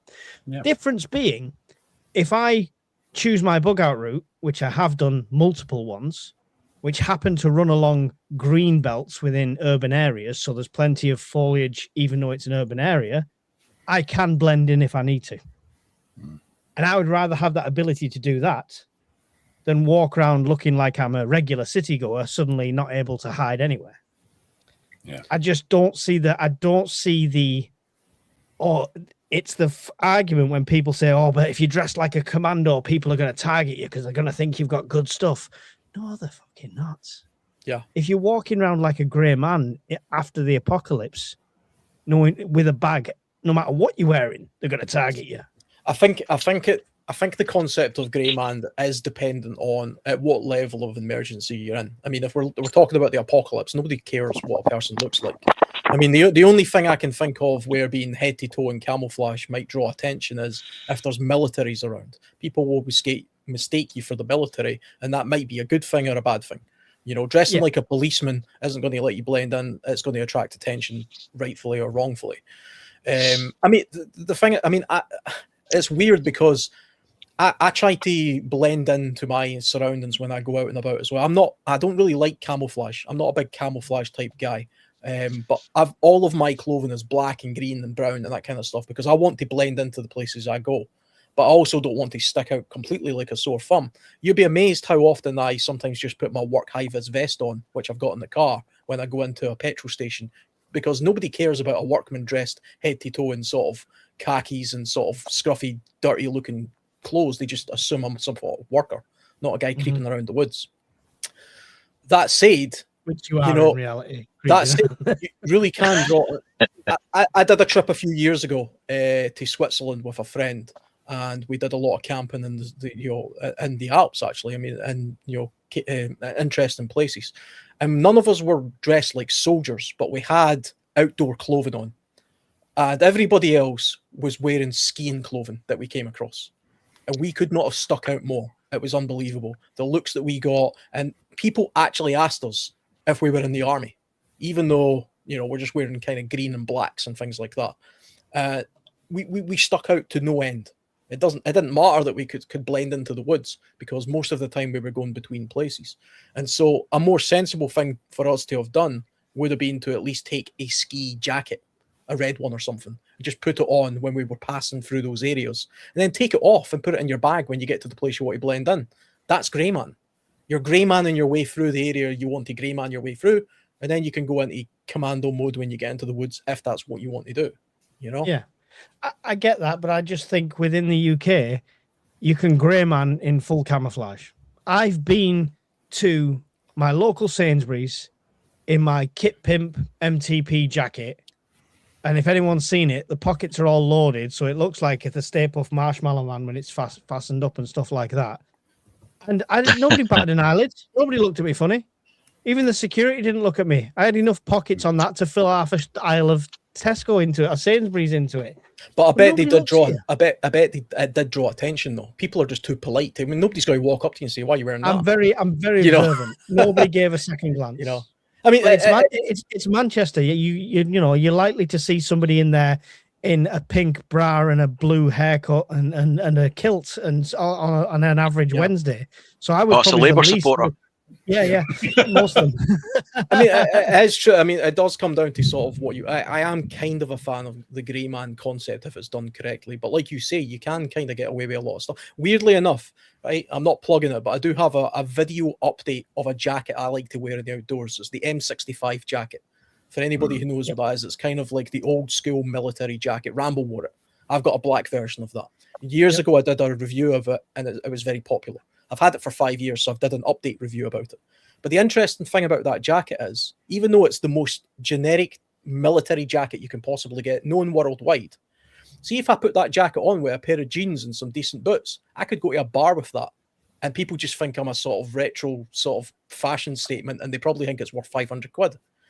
Because there are people like that who wander around like that, and then you get people like me who just put it on and wander around the woods because it's a nice jacket. It's good for doing that kind of stuff. So there are ways of doing it, but to me that's grey man. I still think that's grey man, if done correctly. Well, I mean, yeah, but I get what you're saying, and I agree to a degree. I just don't. I've never had an issue wearing camouflage gear. I wear it at the car boot sales. I wear it all the time, so I'm already grey manning anyway. Barry, where do you stand on this? If you went abroad, would you wear camouflage? This is the thing. Camouflage denotes military, and that can be a problem in some places. That's why when I go abroad, I never wear camouflage. It depends where I was going abroad, right? If I was going to like France or something like that, I think I'd treat it exactly the same as the UK. If I was going somewhere where there's likely to be paramilitaries, like if I was going to Tunisia or somewhere like in Africa or something like that, yeah, I'd probably consider not wearing something so thingy. But right now, in the city I'm in the urban environment I'm in, and it's not just this city, it's every city I go to, you see such fashion is not, everyone's not walking around with hats on in suits anymore. Like in the Victorian era, if you wore something different, you'd stand out a mile away. Now you look across a scape of people across the city centre and you'll see every type of fashion going. You'll see a cowboy here. You'll see a frigging unicorn with a tail sticking out of her ass here. You'll see army men here. You need to stay in those bars, mate. Sounds fantastic where you live. Party at Mike's. But it's true. It's true. We've come to an age where there's no such thing. If you were trying to be inconspicuous, you would be the most conspicuous one in certain areas. So, I mean, where do you stand, Barry? You are dressed in grey. Your chair is grey. Dare I say your beard is grey? That is the hair's grey. Yeah, I know. I've linked Alan's jacket, by the way. It's very expensive. It's monochrome Santa.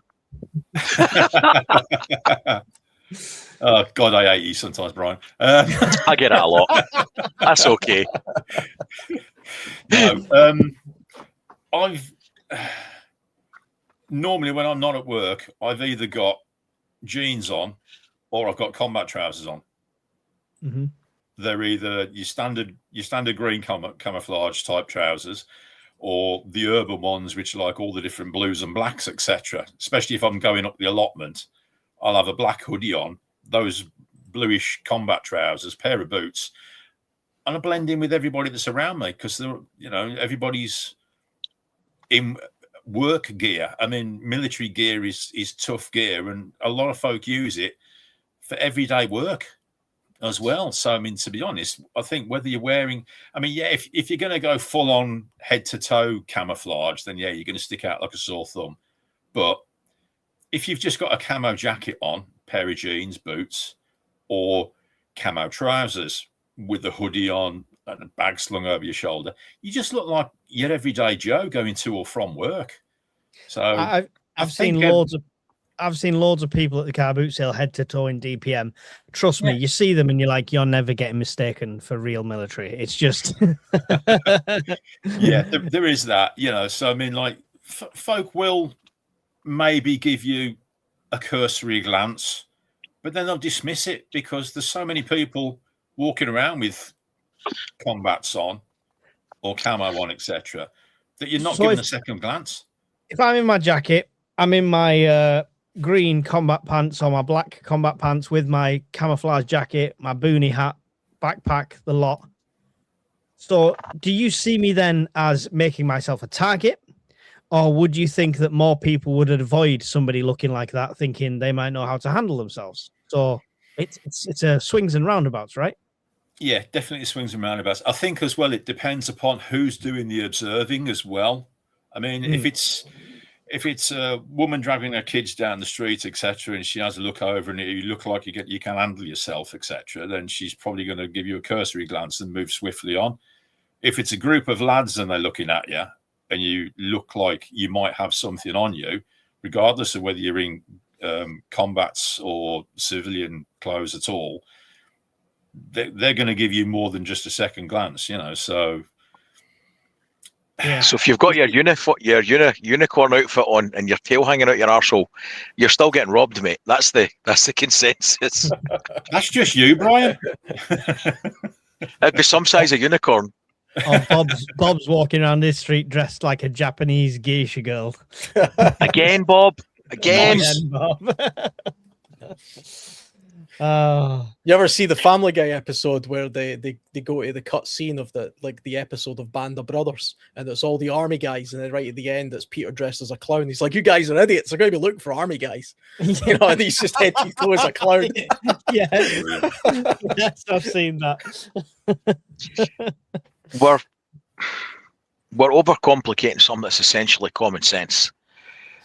Everybody's security situation and how they deal with it is going to be unique to them and their surroundings. And it should be an approach to a degree of common sense, because common sense would dictate in a city centre, walking about with gold and dripping with jewellery, even in peacetime or the best of times, is not a good idea. Whereas if you're more country living, out in the sticks, your security situation will be entirely different. It could be speculative theft or whatever, but your risks will not be the same as their risks, but you'll have risks just the same. It's just how you approach it in a common sense way.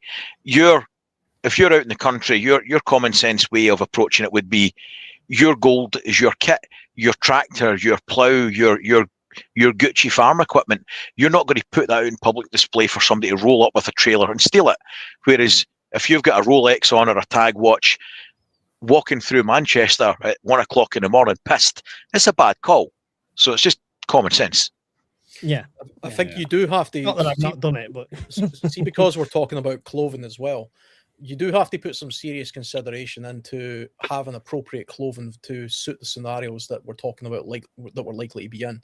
I mean, if you're genuinely talking about bugging out, for example, in our weather, you're going to have decent clothing in order to do that. You can't just do that in a pair of jeans and a normal hoodie. That might get you by in an urban area where you've got a warm house to go back to. But if people are seriously thinking about a prolonged period of civil unrest or periods of time where you're going to be exposed to the weather or the elements, you're going to have clothing that can withstand that. Take some rough and tumble. You're not going to be saturated and freezing to death because you're wearing nothing but cotton. You're going to have footwear that can go multiple miles, not just something you can nip to the shop in. So you're going to have some sort of outfit. I mean, I genuinely have a sort of thing in mind where if it all went to hell and we were all living hiding for the Russians, Red Dawn style, I've got a uniform I would put on. It's not a real uniform, but it's an outfit. Skin suit, innit? It's an outfit, but it's an outfit that it's a mini skirt, isn't it?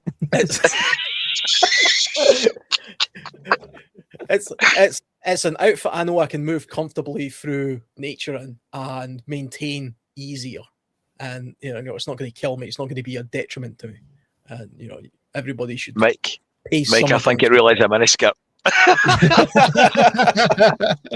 Well, it's just a short kilt. If it's tartan, it's just a short kilt. If it's pleated in it and wearing knee-high socks, though, it's a different kettle of fish there, Alan. And that's when the Fireside took a dark, sinister turn. With 343 people coming towards this car crash. No, there is 343 people here, which is absolutely awesome, by the way. So I really do appreciate all the support. It's probably worth mentioning, Mike, just out of interest, we've been accused in the past of not taking prepping seriously. You can still take prepping seriously and have humour, albeit gallows humour, because in the very worst of times, if you're not laughing, it's even worse. So when we do a Fireside, it tends to be with an element of humour, and some people don't like that. Well, I mean, look behind me, look behind Alan, look behind Brian. If we're not taking this seriously, it's a fucking expensive joke. It's cost us a fortune. So yeah, but you can't see what's behind that blackout curtain. I know. Yeah, that's butt plugs. No, I mean it is. We try and see the light side of it. We try and joke about it. You know, you've got to laugh, otherwise you'll cry with stuff like this. This is really serious stuff we're talking about. We'll genuinely give you serious advice all the time. Then we can. When we get together, we have a laugh about it. This is why the Prepper Meet's great. The 340 people in here, I bet one of you has not booked your tickets for the Scottish Prepper Meet, which are still available. Go to ukpn.org, go to the shop, and on the front page, you'll find the tickets for the Prepper Meet. £35 for the full bank holiday weekend, per pitch, not per person. So bring the whole family for a bank holiday in Scotland. There's no midgies. We've organised so the midgies don't turn up. So Yeah, that's a lie. I might not have done that. But £35, the whole family, bank holiday weekend. Come and join it. There's still tickets available. And I'm going to do my own plug, so screw you guys. I've put a link into my Patreon where you can win this awesome Smith & Wesson knife and head torch and about £100 worth of stuff in a mystery box as well this month if you sign up before the 10th. So it's a very cool looking knife. We were checking that out yesterday on the other live. I need to send you the link. It's actually it's really. I'm going to get one myself. I'm hoping whoever wins doesn't claim it. So... It's happened before. No, I'm joking. I am going to get one myself as well, though. Speaking of knives, this is where we're devolving into chaos, right? And people saying, "I'm just going to shoot somebody with my crossbow," or and things like this, right? Home security, right? Because this is what we need to talk about. None of us here, by the way, are going to divulge everything we've got. So if you think you're going to come and steal my beans, good luck. So on and so forth. We're going to talk in general terms, okay? Preppers generally are looking at bored things and bladed things, right? In general, in this country. There's other things you can get, firearm certificates, etc., but you can't have that. That's only for sporting things. So that's what generally they're looking at. Is it realistic to try and defend in any sort of way, like if it was Red Dawn kind of thing? Brian, do you think what is it? As a survivalist, do you roll over and do as you're told to survive, or is it go into the woods and Wolverines it? If you think of the age that we live in, right? When Red Dawn, for example, since that's come up, when that was made, there was no drones flying that you couldn't see, right? Thank you, Rockstar Chef Dora. You're a legend. Thank you so much. In the world that we live in now, if you're talking about a scenario that there's hostile troops in the UK or in Scotland or where we live, right, in your local area, there'll be drones in the sky that you can't see. There'll be thermal cameras that you don't know can see your body heat. You would have to assume that every medium of communication you've got is monitored. You would have to assume that you can be seen at all times. Because the time that you guess that wrong, you could be smoking in the ground as you hear a little buzzing thing coming towards you. That is the world we live in now. And we've got a very clustered island with a lot of population centres. And if you think that you're going to go out into the woods and you'll be safe there, they can still find you. There's hundreds of thousands of dead bodies in Ukraine at the moment to prove that. And yes, you can get thermal cloaks to hang with you, to guard your signature, etc. That's good. I hope you don't roll over in your sleep then. Yeah. So you're faced with a lot of unpalatable choices. If you're intending to fight for your country, can I suggest you've already lost that battle if you've got foreign troops in the UK? So you're faced with the choice of an organised militia and the fact that some of you are going to die, or you live to fight another day and hope they bugger off. And in the scenario that you're purporting there, I'd choose to live and fight another day. Okay. So I can cross you off my Wolverines list. I'm too fat to run away from the drone. I would just go bang. There'd be 19 stone of chub and blood all over the place with little blades sticking out of me. Funnily enough, if you want to join Brian's OnlyFans channel, it's called 19 Stone of Chub. So there you go. I do things, baby. I do things for cash. Things you ain't gonna like. You ain't gonna like it. None. Barry, are you joining my Wolverines? Oh, tough Get your call. plate carriers on. Come on, we didn't get them for no reason. I mean, to a certain degree, yes, I'm obviously going to defend what I've got and where I am to a point. But then if it's a case of bugging out and then going Wolverine, quite possibly, yes. Okay, cool. There you go. I'm going to leave it at that because I don't want to say nothing else. Brian's the first target. He's a sympathizer. Just throwing a well-equipped. Brian's quietly sympathiser. confident he'll be fine. Just going to throw power banks at them. Alan, are you joining my Wolverines? Are you rolling over? Are you learning Russian? I think, if we're genuinely at a point where we're being occupied in this country, I think absolutely we become some sort of partisans. We become some sort of resistance. I think that's our duty just to do that. Just yes, Alan. Not just as proud people of this island, because it's always been the case. And the very few times that this island has been invaded by foreign forces, there has always been a resistance. Not always successful. The Romans kicked a lot of arse, and so did the Vikings, but there was resistance to it. And I think there would be now. I think even when the Germans, if they were to ever get across, there would have been partisans sort of doing their best to undermine the enemy where they can. You've seen it in occupied France. Yeah. France was pretty much entirely occupied by Germany, and people couldn't really do anything.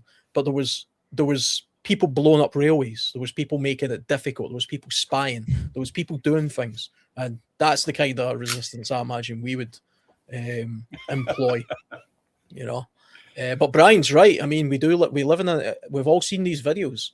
The idea of running off to the woods with your shotgun and thinking you're going to fight the Russians is not happening. A thermal drone will find you and kill you. Yeah. You know what I mean? And if it's the Chinese that are invading us, they'll have swarm drones, they'll have all sorts of stuff after you. So it would be a case of doing it in plain sight. Kind of the grey man thing again, where you are doing things. It would have to be a different form of warfare, like is waged with us, so it's exactly the same. Yeah. There is a genuine argument for people who kind of just go with the flow. Okay, I'm occupied. In order to I'm not going to be occupied forever. The war will one day end, so I'm just going to play along, and I'll join the local sort of police force that they've set up and do that kind of thing. People did do that during the Second World War, and it didn't tend to end very good for them. Because people have long memories of the people who turned on their own people, or worse, in a lot of Jewish communities, they kind of just passively just didn't do anything, and a lot of them didn't fight back, and we've seen literally a Holocaust took place. I do have to say though, lots of them did fight back. It's often a criticism people say is, why didn't they fight back? Many of them did. There was an entire partisan movement of people. They made that film about it, Defiant.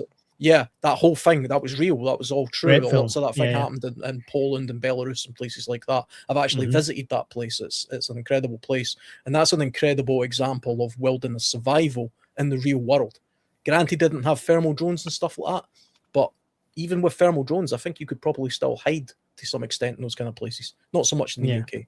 But, that's a long way of me saying, hell yes, I would try and fight as much as I could, where appropriate, Yeah. Taylor T, this is where you're completely wrong, you see, because that 50 kids is my biological drone swarm that I'll send right back at them, right? You imagine 50 mini mics with little Mora knives in their hands, $5.99 each, bargain, not a problem. Just send them in a swarm. It's fine. I'm ready. I'm ready.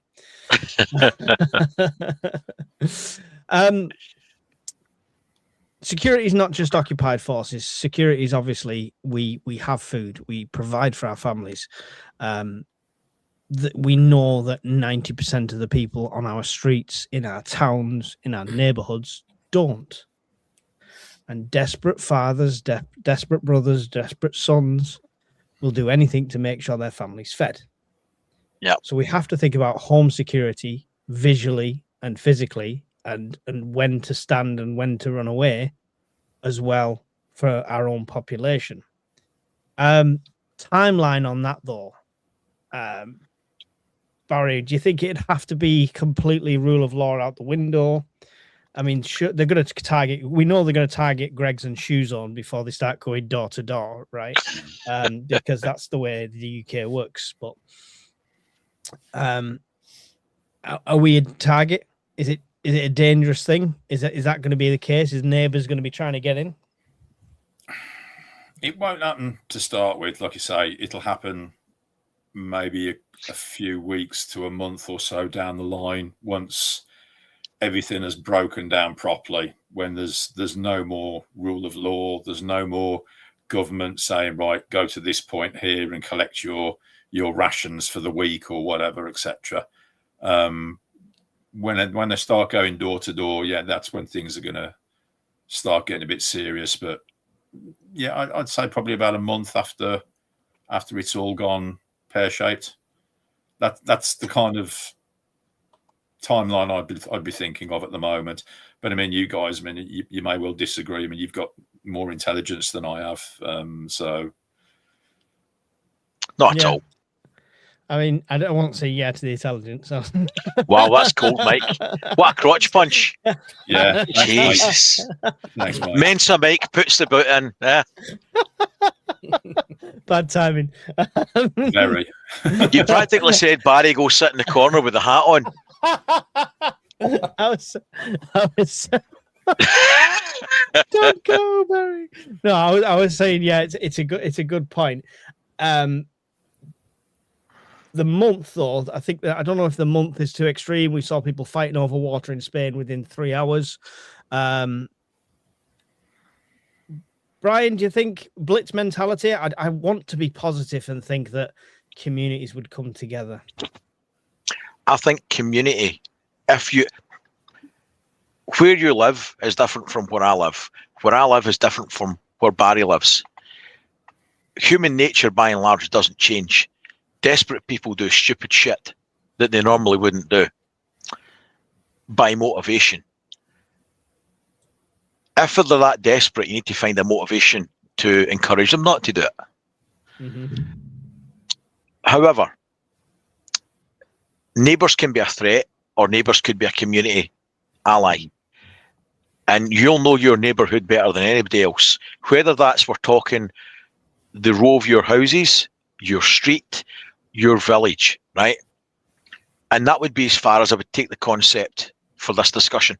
But essentially, you've got to sleep. Your family's got to sleep. You don't have all the skills. You don't have all the things.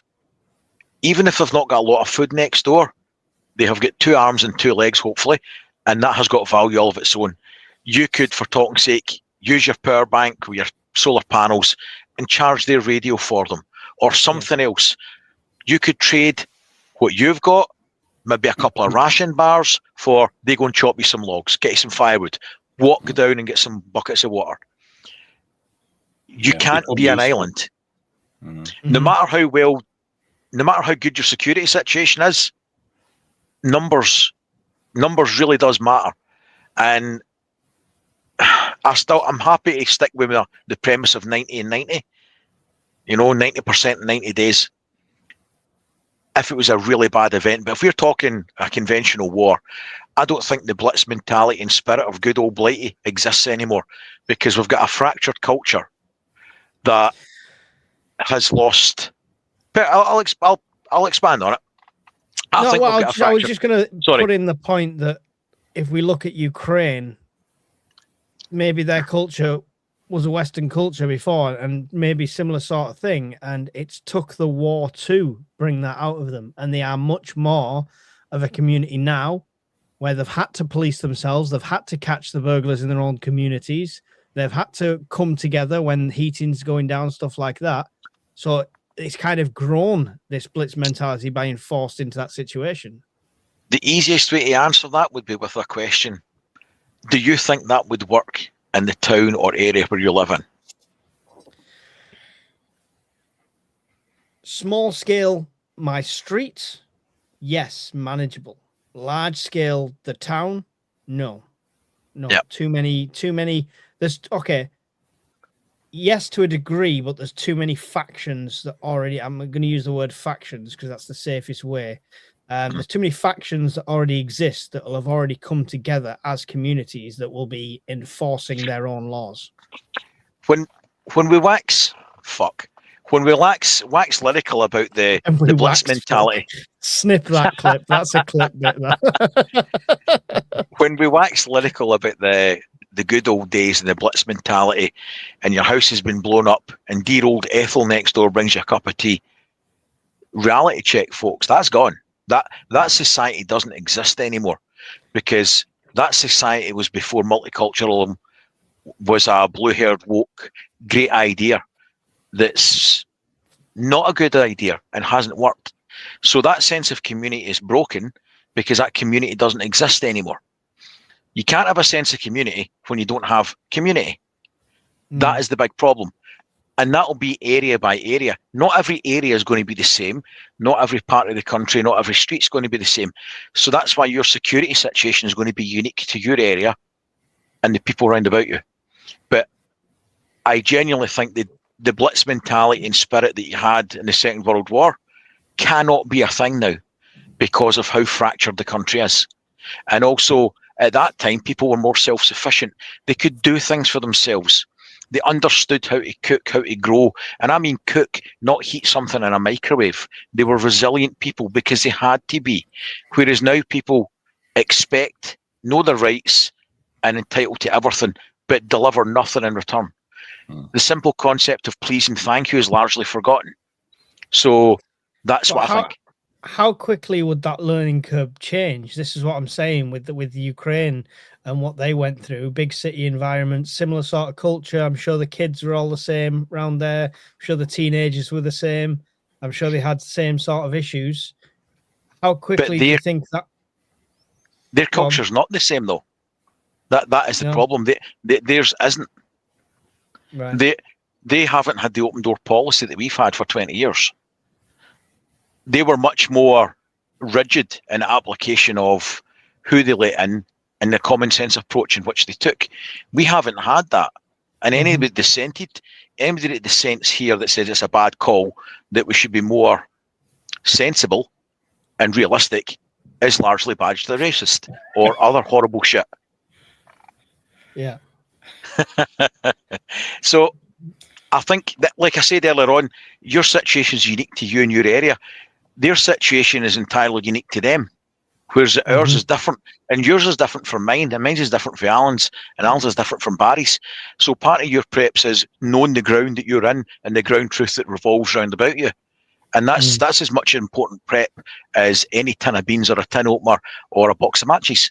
You've got to know who's round about you. Honest self-assessment of the situation. Yeah. 100%. Alan, everyone's the hero of their own story, though, and they're just going to fight off the hordes at the door with a crossbow like Daryl from Walking Dead. So it's not an issue, right? Yeah. I mean, I think all of us know that the lone wolf mentality, the I'll sort of defend, pull up the drawbridge, defend my own castle type stance will only go so far. I mean, I do genuinely believe you have to be on more of an offensive sort of posture in these kind of situations. You have to be prepared to defend what you've got and what you have. You genuinely can't be a pushover. You do have to use some sort of force, whether that just be having red lines that you've drawn for yourself. Nobody gets past my perimeter. This is my gate, and if somebody does, I'm going to act very aggressively. How you do that will depend on the nature of how far into the situation we are and who it is you're being aggressive with. But if you're just a lax pushover, people are going to take advantage of that, because, I mean, it's kind of like what Brian's alluding to.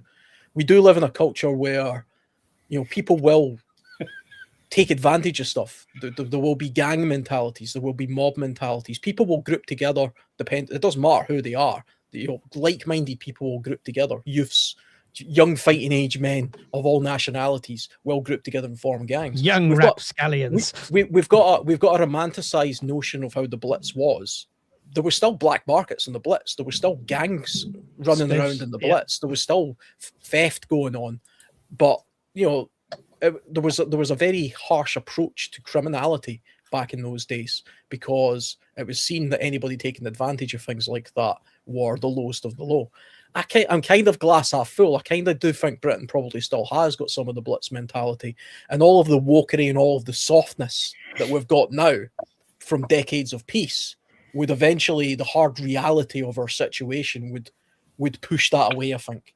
And the real spirit of this nation would come back, I think. I mean, we talk about Ukraine and how they've kind of grouped together. Yeah, they're kind of getting their act together. They come from a Soviet bloc in Eastern Europe, so they are a bit more hardened, but they're also pulling men off the street, forcing them into a van and throwing them on the front line. You know, so it's not entirely cuddly there. I think That is the understatement of the evening I've heard. That's brilliant. I love that. It's not all cuddly there. Oh, brilliant. Yeah. You've got to be sensible about it. 3 weeks into an emergency, if somebody pulls a knife on me for a bag of flour down at Tesco, they can have the bag of flour. You know what I mean? But if somebody starts coming to my door with the same knife, that they're going to get some pushback. They're going to have a bad time. They're going to get some pushback. I'm not just going to stand idly by. And if I'm able to sort of group my street together, like we've talked about before, yes, where we have community sort of based, neighborhood watches and things like that, because everybody will ultimately have the same goals in mind. They want to protect their home. They want to protect their family. I'm pretty sure the guy across the road from me, even though I don't know him, I know he's a guy. I know he's got a wife. I know he's got some kids. I kind of know what his priorities are. So the same as mine. So I'm just going to go over there and I'm going to say, well, between the two of us, let's make sure nobody gets past this bit of the road. The guy down the street will do the same thing, and that's kind of how it'll go, I think. It's a bit harder, like you, Mike, if you're in a big city. I'm not in a big city, but big cities have got lots of communities, but it might just be a case of fragmented areas. Cities are really just lots of little villages all stuck together, and it might be the case that each one of those little villages does their own thing to safeguard themselves. You win the village people.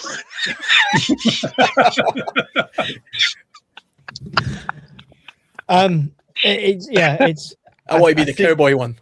I've got the hat and everything. I imagine them little communities that stick together in where I am, it would be very much the case because it's already like that. There's already very segregated like areas. But it's not like uncommon knowledge. But there's also bad blood between some of them areas already. In a situation like that, it's an excuse for that bad blood to spill over. And I think it'd be a very hostile environment. Feudal. You would see. We all know we would see mass criminality. That's for sure. I mean, you can look at it in microcosms across other places. During, if you look at New York, for example, when they were having like downturns, there was like Italian communities, the mafia and stuff like that. They would run their own sort of neighborhoods, and then you would have Russian gangsters, and then you would have other people doing whatever, and they would all compete with each other. They would run black markets, and they would kill each other sometimes. You see the same sort of thing in Northern Ireland, where they literally built walls across roads and said, if you step over this, we're going to shoot you. I mean, that was Britain. That is Britain, and I think we would see some of that. How bad it would be, I don't know, but the chances of you being an outsider and just observing all of that, like a lone wolf type person saying, well, you guys just do what you want, I just want to protect my own little bit over here, that's a no-go. That would actually do you more harm than good. Yeah, that would do you more harm than anything. Yeah. Okay. Cool. The fundamentals of security, like locks on your doors and all that, we don't need to do. We've done many podcasts on them before, so we'll glaze over that. That's, again, it boils down to what Brian said and what I've said before. Do an honest assessment of where you are, your area, the security risks, what you can physically do, and is it worth trying to fight 5 guys at the door, or is it much better to slow them down and get out the back? All right, and live to fight another day. So, honest assessment. The last thing I want to cover, I know we've been going a while, we'll end soon, is the health gap. So cyber attacks is part of this warfare thing, and we all know the NHS is on the verge of collapse every 2 days anyway, not including potential power outages, not including anything like that. A cyber attack could cripple the NHS, I have no doubt. Easily. And I have extreme doubts on how cyber secure they are. So I see it as a general realistic threat. What happened? What did I miss? What you missed about this size? Jesus The old man Christ. dribbled. Seasoned, Bartholomew seasoned. Yeah. I'll have to catch it on the replay. Somebody make it into a GIF. Yeah, it'll take you 2 minutes. Brian dribbling. So yeah, the health side of things. I'm lucky at the moment. I don't have any prescription medications that is vital to our survival. We have a prescription medication that goes in the fridge, but it's a quality of life thing more than a survival thing. So we're lucky that way. But medical preps is a big thing. Alan, what kind of things, without an NHS to support you for a month, what kind of things should you have? Again, I mean, if you've got a very specific medical need, obviously you should have as much as that as possible. I'm thinking sort of people with type 1 diabetes, people who have got very specific heart medication, something like that. Do everything you possibly can to stockpile in that, whether you're allowed to do that or not, right? I would just say do it anyway, right? I'm not giving legal advice. My legal advice is to ignore the law and stockpile as much as your own medication as you possibly can. Because that's the thing you depend on. Mm-hmm. You also have to be careful, though, if we're in a situation where we have a failed healthcare system, about your own personal safety. I mean, I touched on this a little bit about the way it's easy to pick up cuts and scrapes when you're out in the wild. It's far easier to do that because it's an unusual environment. If you're not used to going into the woods, for example, the chances of you tripping literally over yourself and twisting your ankle or scratching yourself and then that becoming an infected cut are far, far more likely.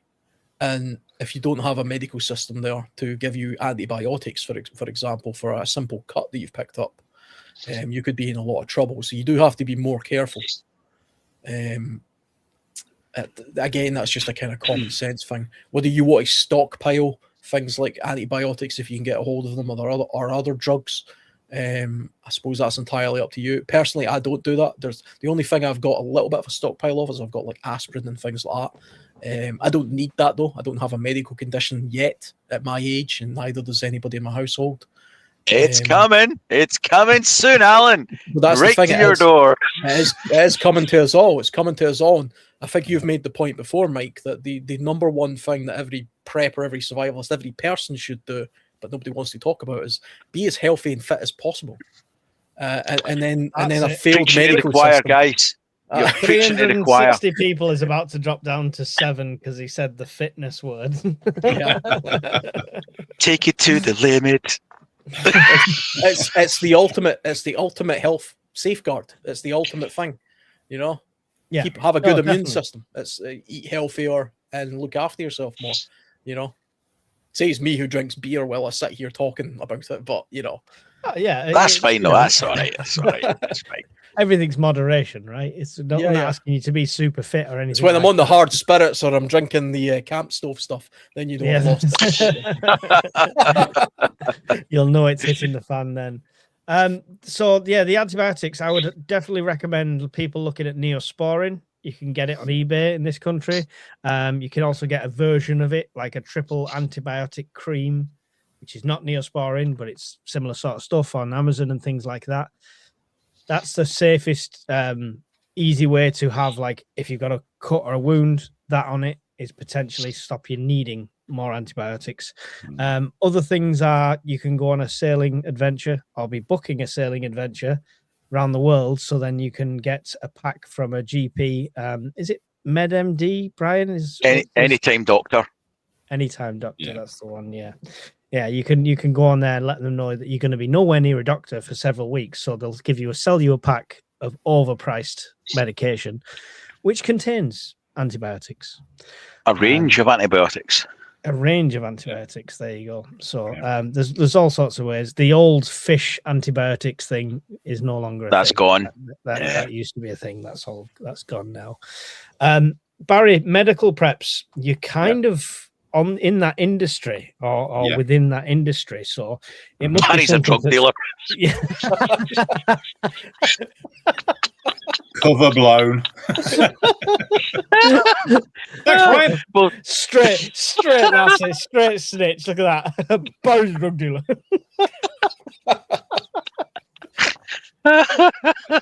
you just see your doors getting blown off in a minute. Oh dear. Oh, at least something's Yeah. getting blown off in his house. Sorry, Karen.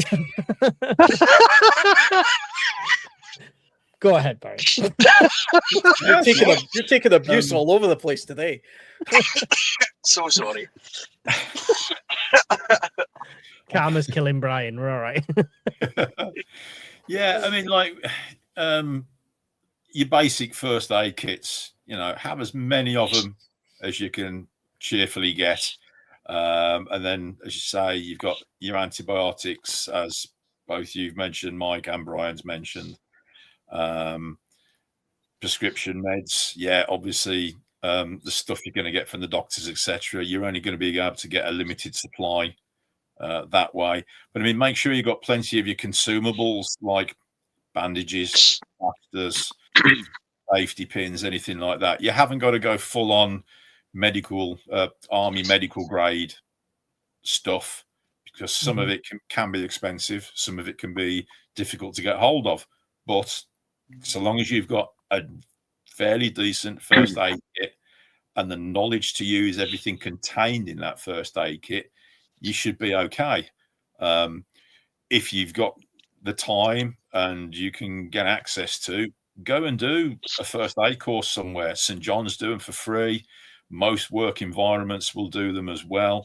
Just so if you've got some basic first aid knowledge, that could mean all the difference between getting yourself a really nasty infection and, just putting some ouchie cream on it and getting on with the job. Yeah. Excellent. Brian, I mean, I've seen the movies. I just open a cartridge, pour the black powder on the wound, set fire to it, snarl, and then carry on killing the bad guys, right? That's all I need to know medical knowledge-wise. Having camped in your vicinity, that's probably worthwhile you knowing how to do that, to be honest. You're going to have to add fire suppressants.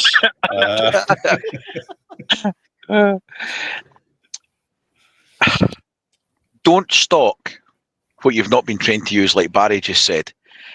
And be realistic.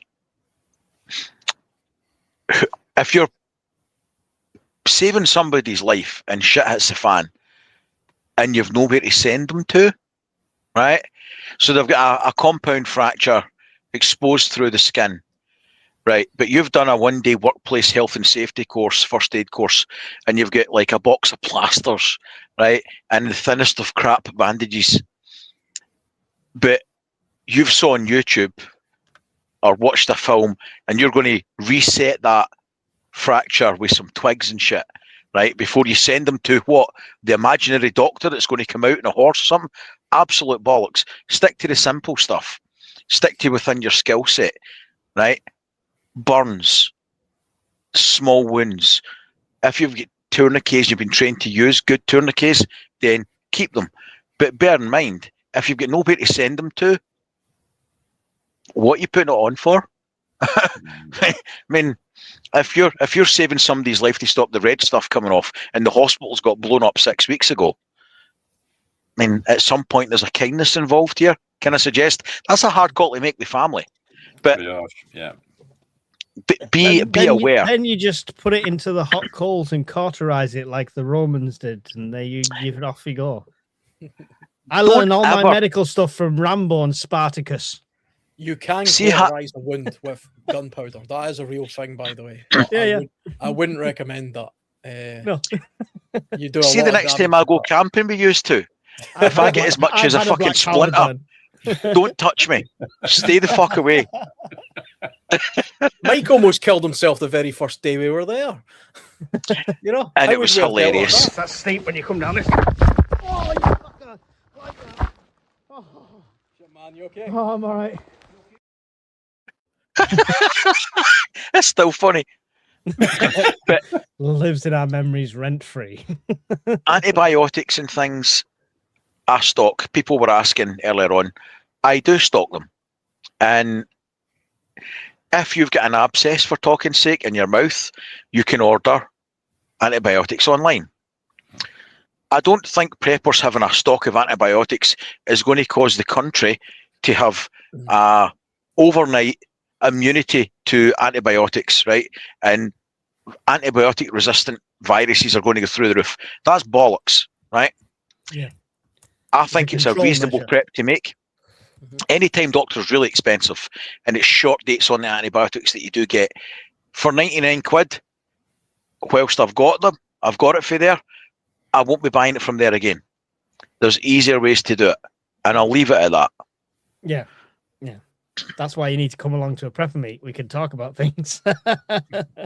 And for the benefit of the video, I'm not qualified to give anybody medical advice, nor do I try, nor is this intended. This is my personal opinion. Yeah, as the disclaimer says across the bottom. I've got a cupboard full of medical stuff, but I haven't got like a sucking chest seal unit and stuff like that in there because, you know, what am I going to do after I apply that? Like you say, it's there's going to be a lot of harsh triage needing to be done in times like that. I have got stapler, a skin stapler, which is, I can't wait to try that. It's probably worth. Everybody should have like a cupboard in their kitchen full of first aid kits anyway. You know, it's just something you should have. You should, you know, whether you ever intend to use them or not, why not have them? Because you could end up in a situation like what Brian's talking about, where we're proper medieval. You know, you've got a bone sticking through your leg, and the only thing you can do is put them in a bed and hope for the best, and a witch doctor comes in and dances around the bed and all that. Hopefully they're not going to die of sepsis or something, which is what people back in the day would have died of, or shock. That's what they still do at the Scottish NHS. I thought that was you're not far wrong. Hey, the last time I went to A&E with a family member who had a broken nose, we were told there would be a 14-hour wait. 14 hours isn't a wait. That's just A&E's closed. In your defence, Alan, 2 sugars means 2 sugars in your coffee. They'll learn. This is what a decent first aid kit looks like. It's got Celox gauze in it, numerous bandages. There's some Israeli bandages in there, a couple of tourniquets, gloves. It's a good first aid kit. And that would be the limit of what I would carry, because it's the limit of my skill set. That's basically it. Lots of things to stop the red shit pouring out of body. Pretty simple. I'm worried now, Alan, because I've no Celox gaze in mine. You've got enough gaze in your life. I'll just.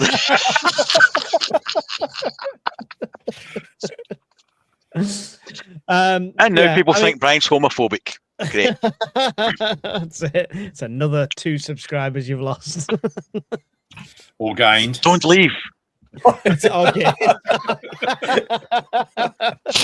Oh, and that's when the channel went down the shitter. Again. Super glue on small cuts isn't a good idea. Medical grade super glue isn't the same as shop stuff. Yeah, but in a pinch, I don't mind gluing or stapling any of my friends up. Not a problem. So, yeah, in the gunpowder stuff. The other someone did say DIY dentistry in the chat as well before. Please don't overlook that. I always advertise not mine, but the plastic Credent type balls that you can mold teeth with. They're absolutely great, and yeah, nobody wants toothache in the apocalypse. So think about dentistry as well. And I think we mentioned the other day, Alan, on shadows. With things deteriorate, not just your health, your eyes. So you can go to pound shops and you can get +4, +3.5, +3, +2.5, all these different glasses that you might not need right now. Yeah. But for the sake of a couple of quid in a cupboard, you've got eyesight when it all goes wrong. I mean, it's one of those things where, I mean, my eyesight's getting a bit crappy as I get older. But if you're somebody who's got prescription glasses and you only have 1 pair or maybe 2 pairs at a push because you've got designer ones and they're expensive, you might want to think about getting 5 or 6 really cheap prescription pairs of glasses as well, because, you know, Lord of the Flies, if you lose that pair of glasses and you're literally blind, that's a massive, massive disadvantage you've just put yourself at. Doesn't matter how many preps you've got if you can't bloody see anything, you know. you know, Yeah. for the sake of stockpiling a couple of cheap. You can buy glasses online with a prescription for £6. You know, Wow. There you go. yeah. You just put in your when you get your eye test, you get the prescription. They have to give it to you, and then you put the there's sites online. You just get cheap glasses, £6. You don't need to pay 150 quid or whatever. I refuse to wear mines. I need these sites. I need not for me, but the missus has prescriptions. So Yeah. right. I think we need to wrap up. I have got one last question, which is relevant to all of this, which I want to pose to all of you and hopefully get some sources out there for people. When the internet is flooded with conflicting reports about the enemy, the front line, who's attacking who, what's going on, and mainstream media is obviously always to be trusted.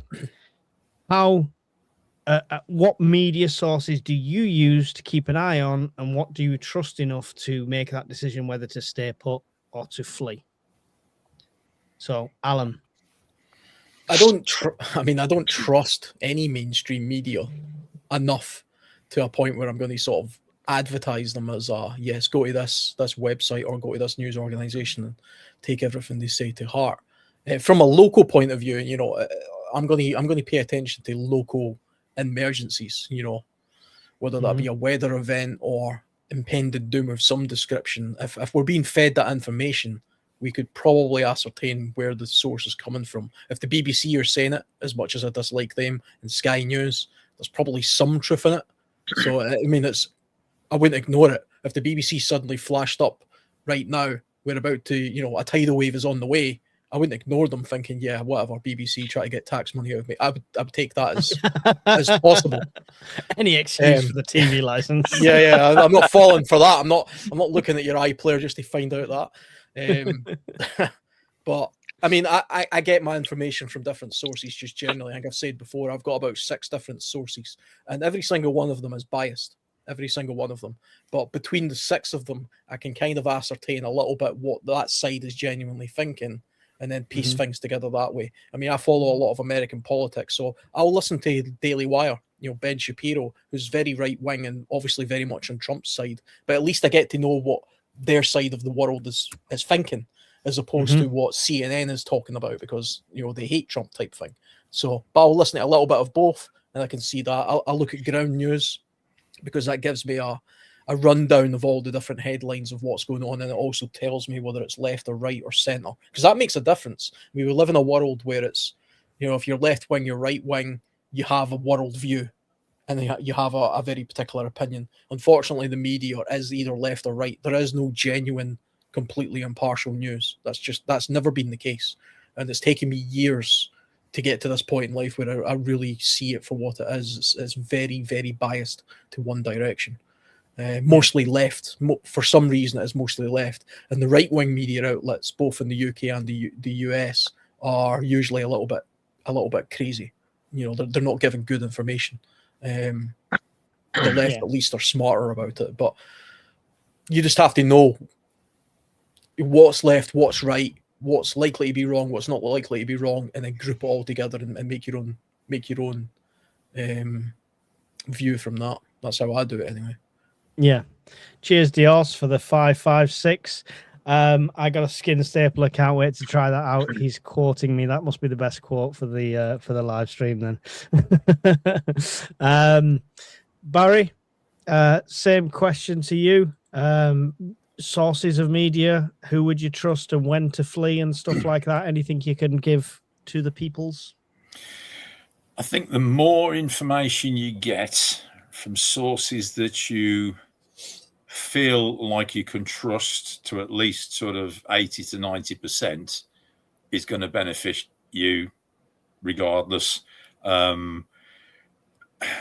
Most everybody's, you know, going to take everything that the British Bias Corporation is going to pump out. They're going to take that with a pinch of salt. I'm fortunate that obviously with my profession, I've got access to emergency services, communications. So, you know, I can listen out for stuff along those lines. And let us know accordingly, of course. Oh, I would do. Absolutely. I mean, that's what the Discord's all about. It's about sharing information, knowledge, etc.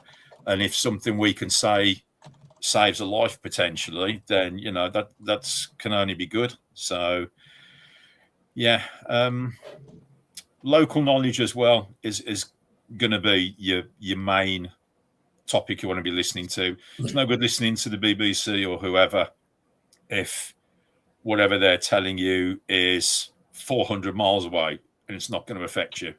You need to be listening to local sources you can trust, and you need to back up that information by getting it from 3 or 4 different sources. If you're getting the same information from 3 or 4 sources, chances are it's worth listening to. Excellent. Yeah, similar sort of thoughts there, Brian. More or less what the guys have said. You can't trust any one news source over anybody else because, as Alan rightly pointed out, they've all got their biases and their own spin. Because don't forget, it's a business. They're not supplying you with news because they're nice people or they want to provide a valuable service. They're doing it because they're being paid. And he who sends the checks calls the shots. So there'll always be an element of spin on it and an element of bias. Independent media is absolute bollocks. It doesn't exist. It can't exist. Not when there's money involved. So it's nonsense. So you've got to canvass all the news that you're aware of and make a judgment call on the ring of truth. If they're all reporting the same thing, then there's a good chance of being likely. But then again, call me cynical. There's always a lot of bollocks in the news these days as well. So radio, not just media on the internet, radio, Discord, if it's still up and running at that time, people will have Starlink up and running.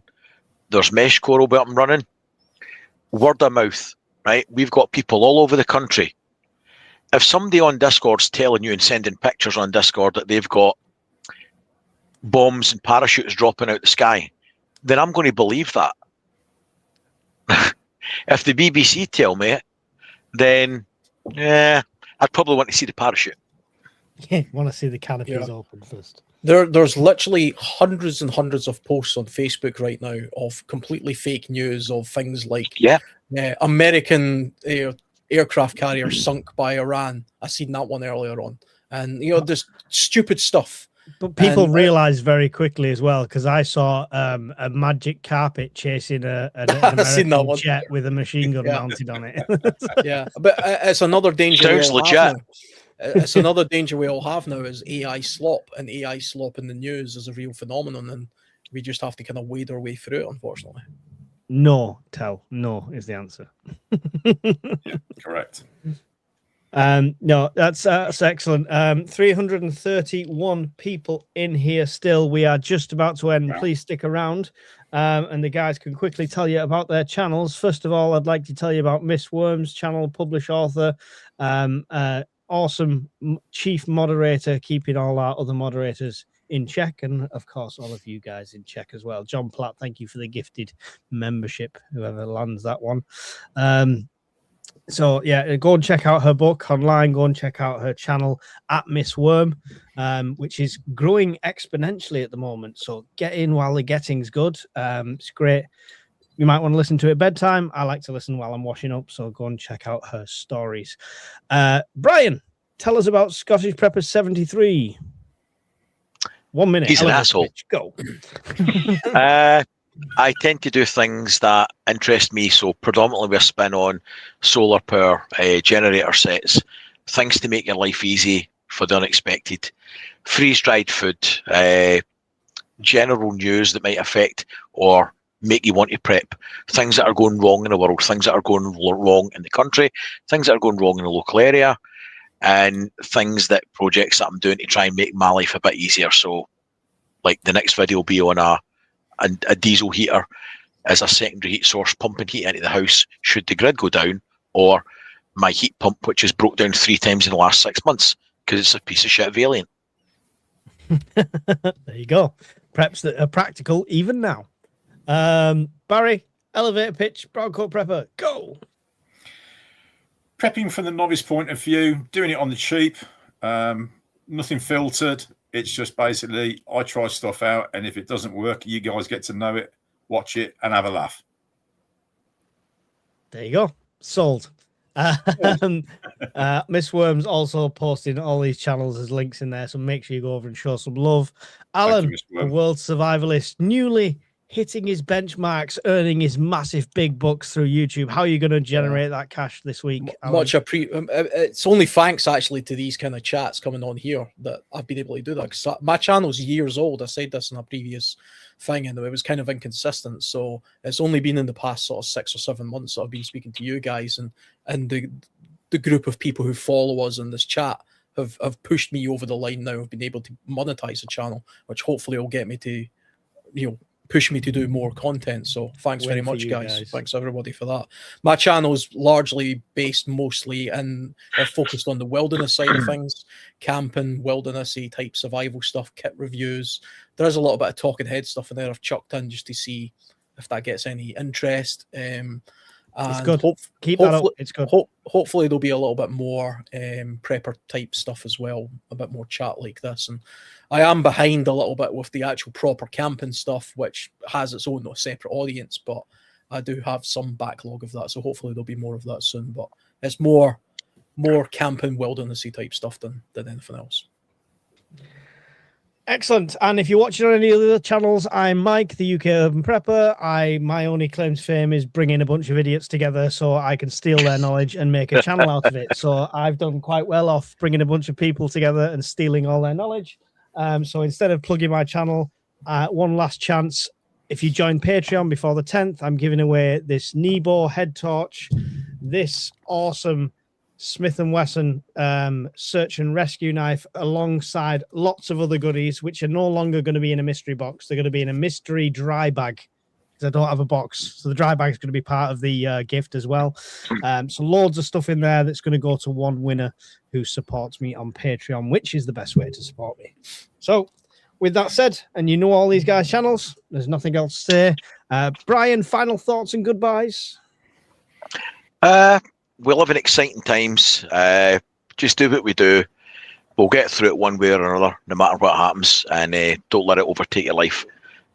Cheers, guys. Excellent. Barry, final thoughts and goodbyes? Yes, thank you guys for having me on again. I know it's few and far between, but real life does get in the way of prepping sometimes. So yeah, thanks for having me on again, and look forward to being on the next one. Barry's just showing off because he's got friends in real life. Alan, final thoughts on this one? I would just say take the time to go outdoors. There's lots of therapeutic sort of aspects to simply just going for a walk in the woods and getting a little bit more back to nature and learning a few outdoorsy type skills. And it'll go a long way to your approach as a prepper as well, because it gives you a little bit of a different perspective on how to prepare. So, and like Brian says, don't let the world's events get you down, because it happens in every generation, and it's just a case of preparing for it as best you can. It's not preparation for me isn't about trying to work out the future. It's just about trying to be as secure in the now as much as I can be to the best of my ability. And you don't have to be crazy about it, even though, like Mike says earlier as well, it's all of us have a bit of a joke about it. But I mean, this is my entire life. It's like I spend all of my time doing this, but I'd like to think I'm not crazy. It doesn't, you don't have to be that way. The stereotypes. It's just a case of Alan, you weren't crazy. Alan's crazy. It's not like I'm luring people to an island or anything. It's So far. Oh, wait a minute. We've done that. We've done that. Yeah, get outdoors and don't worry. Excellent. My final thoughts were the reasons we do all of this is not so you follow exactly what we do. None of us are experts. We're all here to learn as well as teach what we can. Discord's an awesome community, well over 450 people on there now, all with knowledge in different streets and aspects. It's absolutely amazing. And we want to learn from you as well. So get involved with the Discord, get involved with the channel, make prepping normal, make resilience in the UK normal. Talk about it with your friends, your family, your neighbors. You'll fall on deaf ears, but don't give up on them. We won't give up on you. See you in the next one. In Bye, the folks. glow of embers dance, we've prepared for every chance, living simple, living true, with the dream we all pursue.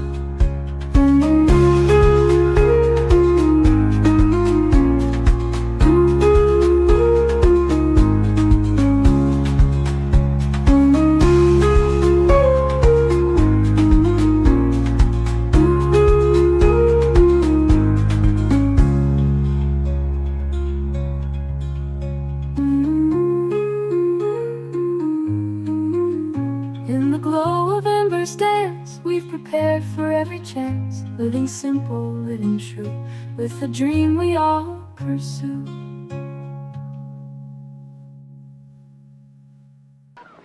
I'm Brian!